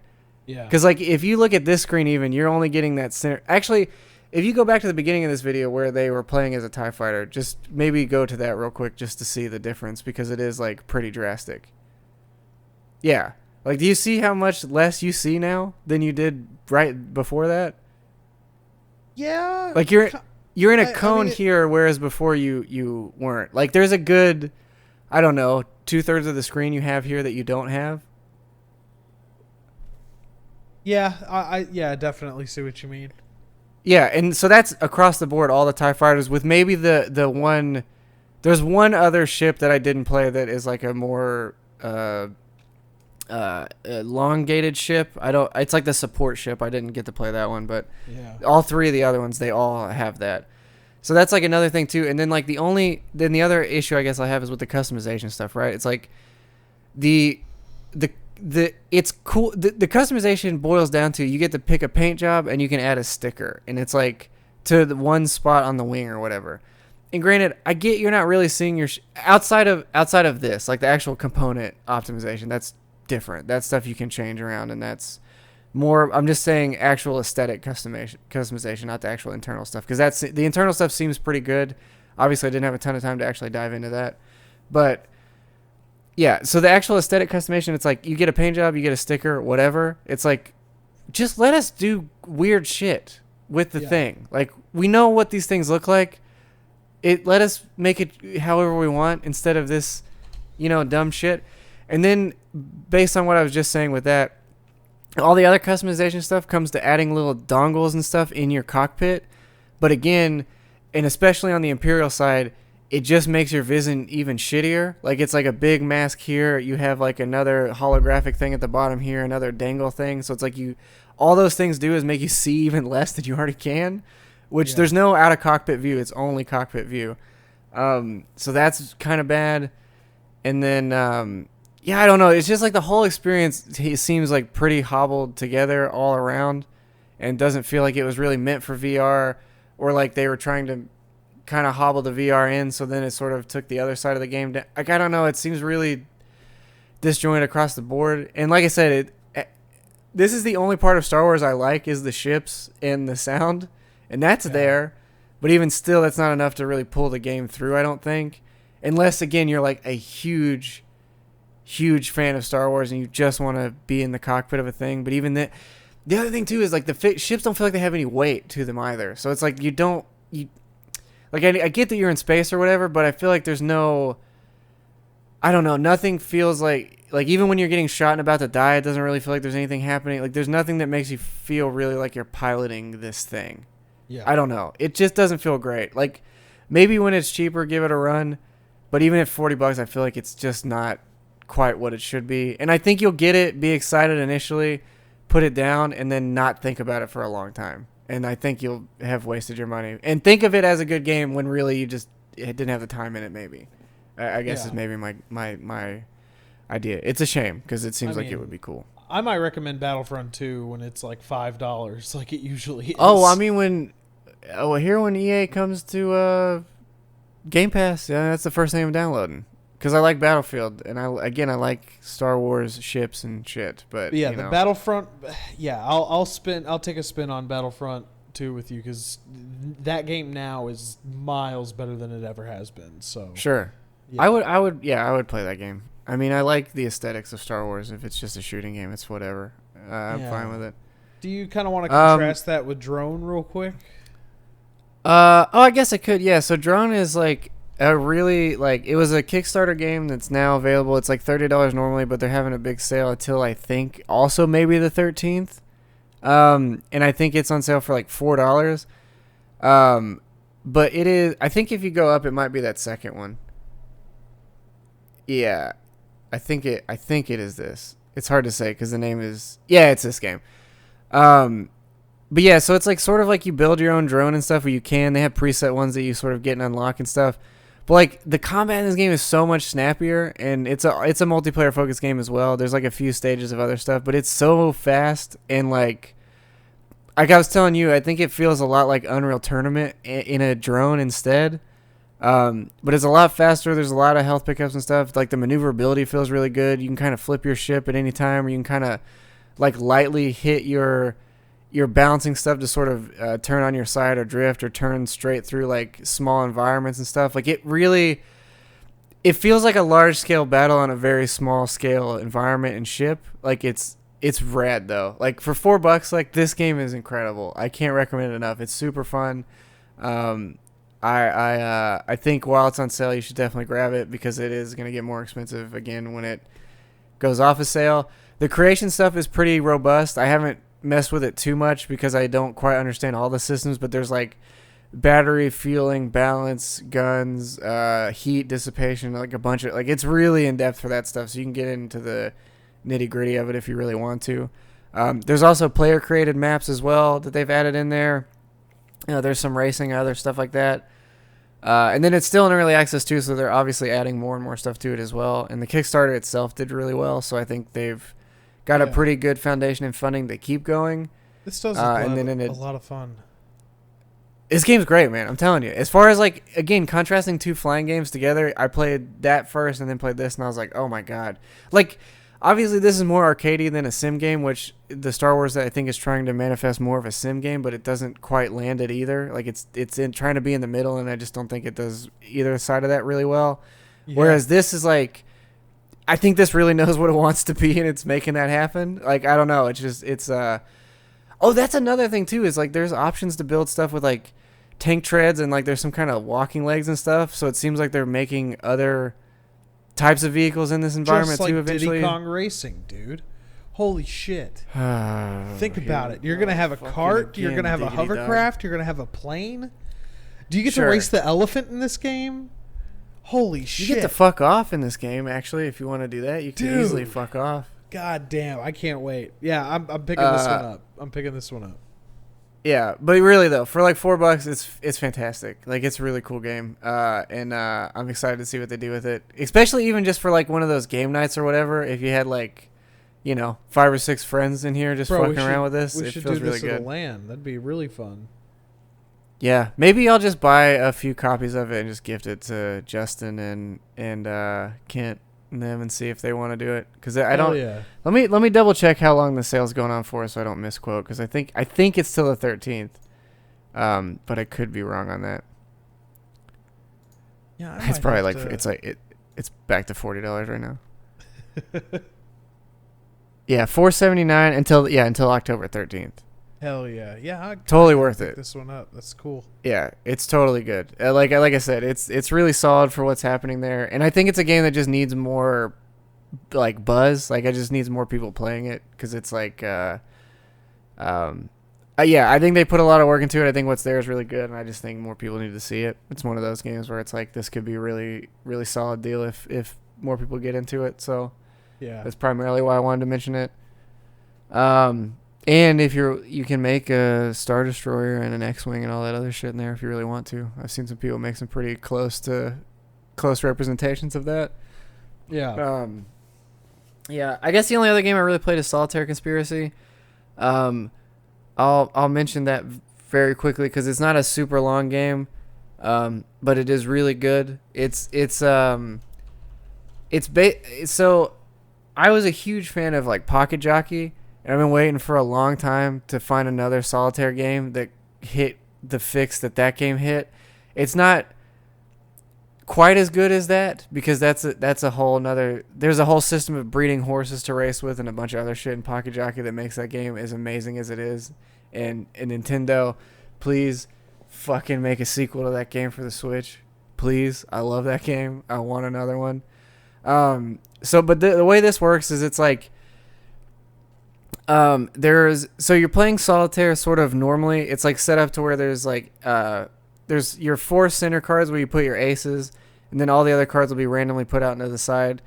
Each deck is associated with a different spy organization, and so they all have an ability. So once you put the ace card in the middle, you sort of open up their ability to actually do whatever they can do. I will say there's like 10 of these, so it gets a little confusing as to what can do what. Granted, if you like mouse over it, it'll tell you what the group does. My favorite is there's one group that like once you lay an activated face card on that stack, it'll it'll align that whole stack from lowest to highest. So it's like that basically gives you your lowest set of cards. Like say your lowest set of cards are like at the bottom of the stack. You're like, fuck, that's gonna be really hard to get out of there without moving a bunch of stuff. It's like, oh, I can just play this on here, and then my stack is organized. There's another group that'll like explode whatever suit you landed it on. It'll, even if it's like an ace already filled, it'll distribute all those cards again out to like more of the top area. And so there's like a story mode too where you gain experience and stuff, and it stops at that point. Like once you finish the game, you can keep going through it, which maybe was only like 2 hours for the story or whatever, but I did kind of speed through it because I'm fairly proficient at Solitaire, as you know. I know I'm a pretty tough guy. I'm pretty cool, and I'm really strong, but I'm pretty good at Solitaire. Yeah. But no, I just played like 300 hours of Pocket Jockey, which is a Solitaire game, so I'm fairly accustomed. So once that's done, there is another mode that's like you can pick which decks you want, and then you can play like a round with the groups or the suits you've decided or the spy groups you've picked. I think the meat of the game is this is a I can't remember the exact name of it. I think it's Rush mode or something like that. But it's basically like an endless mode where you start off with like one group, you finish that board, then it'll reshuffle the cards with like a second organization added in, and then you'll do that one, and then it'll keep like adding different organizations till you, because I think the most you can have is 4, obviously, because there's 4 ace slots. Yeah. But then that one is like timed, so based on you adding cards to the center will add like to your overall time, so you're trying to get through as many waves of it as you can quickly. And then that one has like a leaderboard and some other stuff. But I think that's like where the focus of the game is after you finish like the story stuff. But if you like Solitaire at all, this is like $10, and it's a super good Solitaire game. It hits that itch of like, I just want something I can maybe play for like 20 minutes. That's not gonna like, be it. It's Solitaire. You know what Solitaire is. If you like Solitaire, this is a really good version of Solitaire, basically. Yeah. It's a great pickup for $10. I can't recommend it enough. I wish there was more modes and some other stuff to it, maybe, or like some more overall progression or some shit. Like Tetris has like an overall level or something like that, just to, give you that endorphin hit of like, oh man, I've been doing a lot in this game or something. But the actual game itself, it plays really well. So yeah, it's cool. I think it's worth your time if you like Solitaire. So nice. Yeah, I think that's it. I don't think I'm going to say anything about these other ones. Torchlight 3, I guess I'll mention the last 13th patch that came out on PC today was the last account wipe patch. So going forward, your character will stay forever, which is now I'm going to finally get. I've already spent like 40 some hours in that game, but I'm going to now play the game, I guess, since it'll let me play it and not wipe my shit. Which it was early access, so I get it. And then I guess that's meaning that 13th is going to be the release of the game to consoles, and that may be the end of early access. I don't know if I can't tell if they've necessarily saying that, but that sort of seems like what's happening. Mm-hmm. Especially, I guess it means they either are done with early access or their full foundation of what their game is going to be going forward is in place for them to do that. I don't quite know. I've still enjoyed it quite a bit. It does have its issues, but I'd like to see what else they keep doing with it. I would like another character type, I think, too, because the 4 that are there are not like super exciting. Yeah. I've tried to play a different one every wipe to kind of keep it going. And I'm on the Steam Warrior guy now, and he's okay, I guess. I don't know. He's okay. I think the Dusk Mage is interesting, and then the Railmaster is pretty cool. But again, they're all, I don't know. It needs some work still. I'm kind of impressed that the window was so short for their early access stuff. If this is really the end of it, but yeah, I think that's it. I don't think I have anything else to say. That's video games this week. I guess you want to look quickly what came out this week. Oh yeah. In video games. Hell. And then we'll call it a day there for you kind folks that have sat with us as we tortured you through loli discussions and me dissing man, Star Wars. Off the rails. Look, man, pedophilia is not cool. It's not cool. Not into it. Don't do it. So yeah, we typically look at this on Thursdays, but since we are recording on a Wednesday, This is going to be like a day behind the when this goes up, but well, technically 2 days behind when it goes up, but either way. Well, so this is technically the 8th. Yeah, instead of what would be the 10th for you guys when you'll actually see this. Godzilla Destroy All Monsters Melee was not bad. I remember that game being okay. I've played basically every Godzilla thing that's ever I'm a big fan of Godzilla. Yeah. That game was all right. Time Splitters 2, that's a fucking fantastic game. That is a I've heard it's really I hear that all the time. I've never played it, and I've never had anyone own a copy of it so I could play it. But I've heard it's great. Time. It's definitely of its time. I imagine so at this point. It's a GoldenEye style shooter, so there's some caveats there. But when it was out, like building... Go ahead. It's got a second joystick, so it's already way better than GoldenEye. I'll tell you that. That's true. Have you played GoldenEye? I don't know if we talked about this before, but GoldenEye sucks. I don't know if you played it in a long time. It's fucking really bad. So you can hack up that game to do mouse and keyboard, and it's actually pretty way fun better that way. Yeah. I kind of want to. I might. Can you? I wonder if they have a way to set up a server, because if we could play that at the LAN, like everybody play GoldenEye, on like a private server, that'd be all right. Let's look at that. That could be all right. Yeah. There was like a Steam or like a what is it? There was a Source engine like remake of GoldenEye. Sure. Okay. And like it played like a lot like a Counter-Strike. Yeah, it played a lot more like a first-person shooter, but it still had like some of the trappings of the old thing. Like when you targeted, it was still just that red reticle. There were some things about it. So yeah, I'd be down, dude. That'd be a lot of fun. I'd be more willing to try that than to actually play the N64 version, because last time I did that, it was frustrating.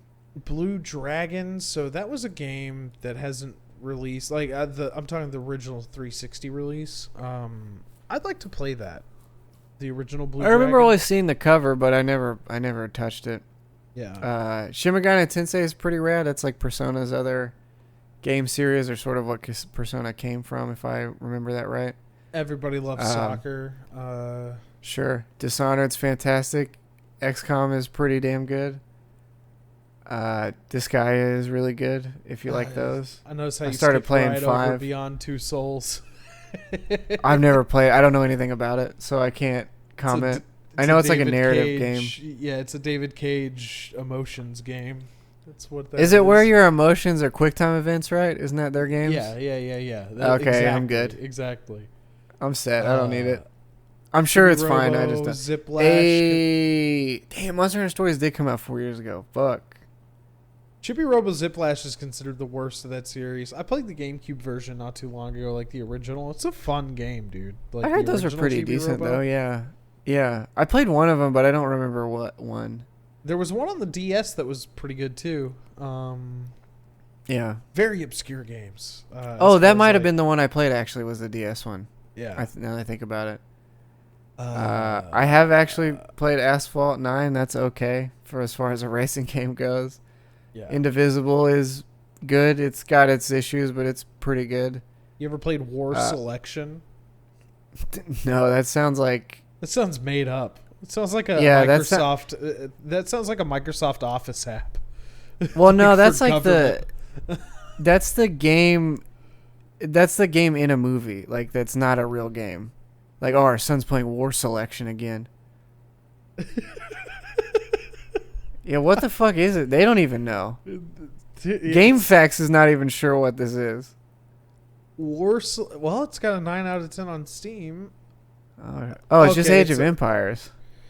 That's what it looks like. Glyph Worlds. Ways of History.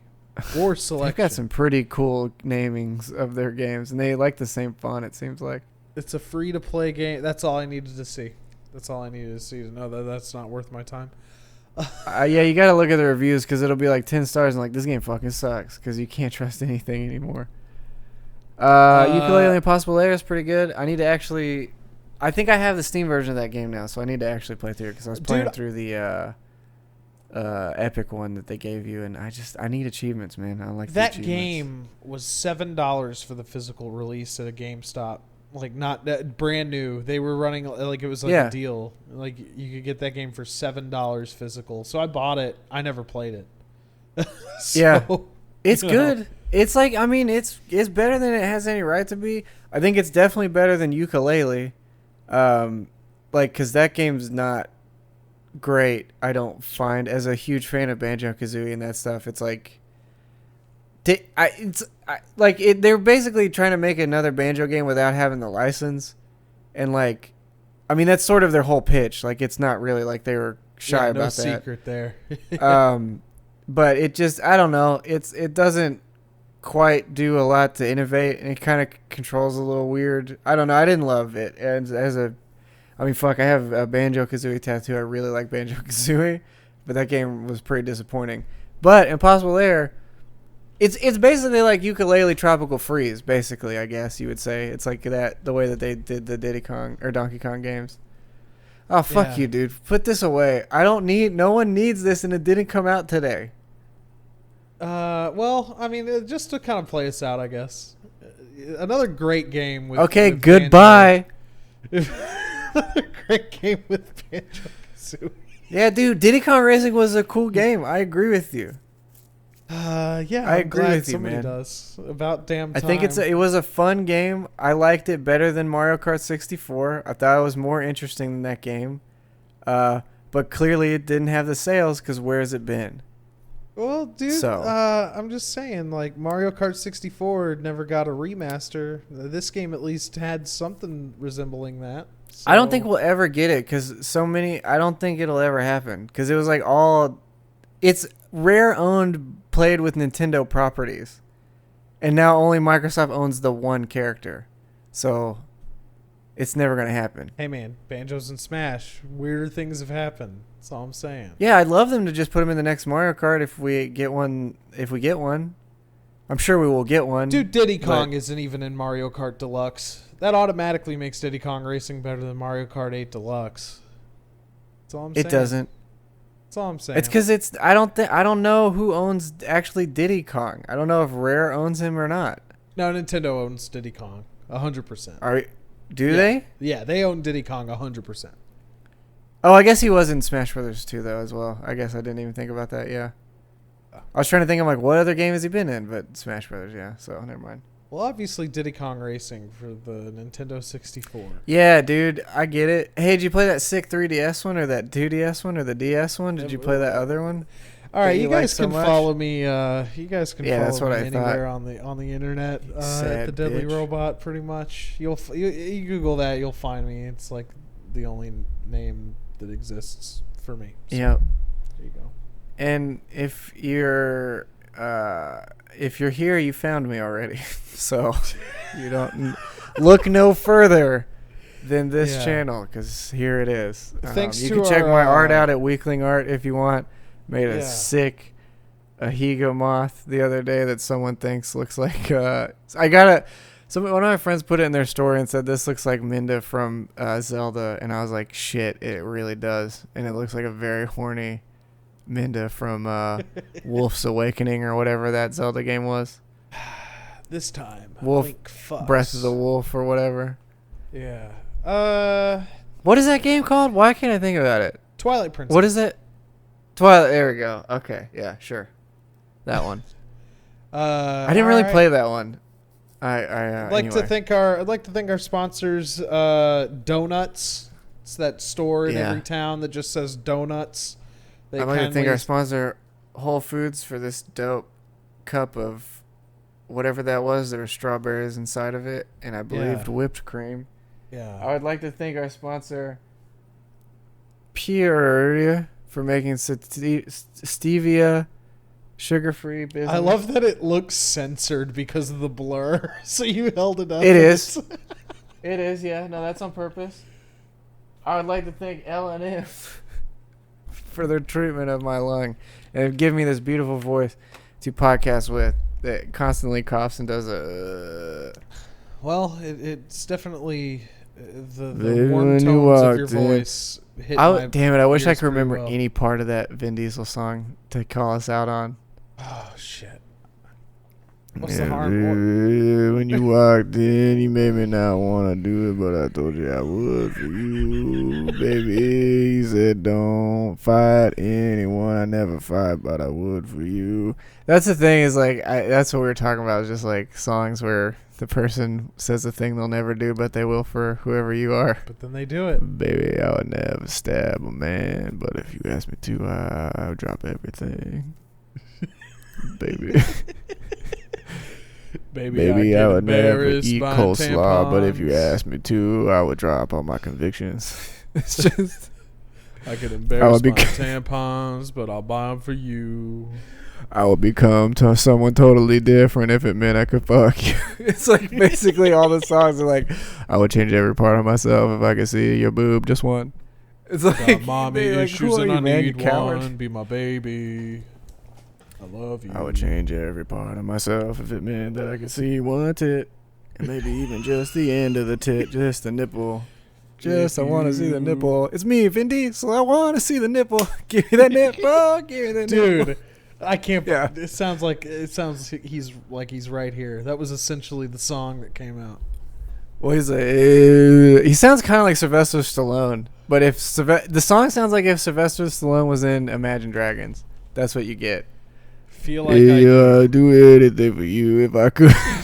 I'm not gonna play the audio, but I just want to just look at that. Show the album cover. Just look at that right there. Damn, dog. Perfect. Well, thanks for joining us, guys. Thanks, guys.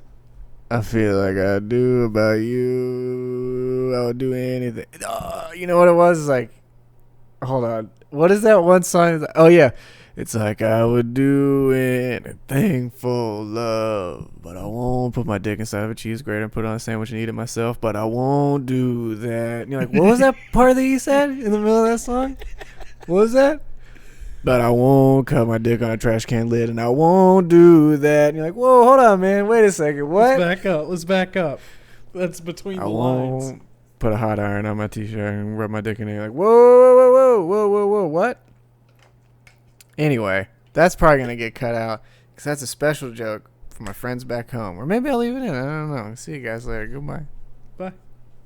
Goodbye.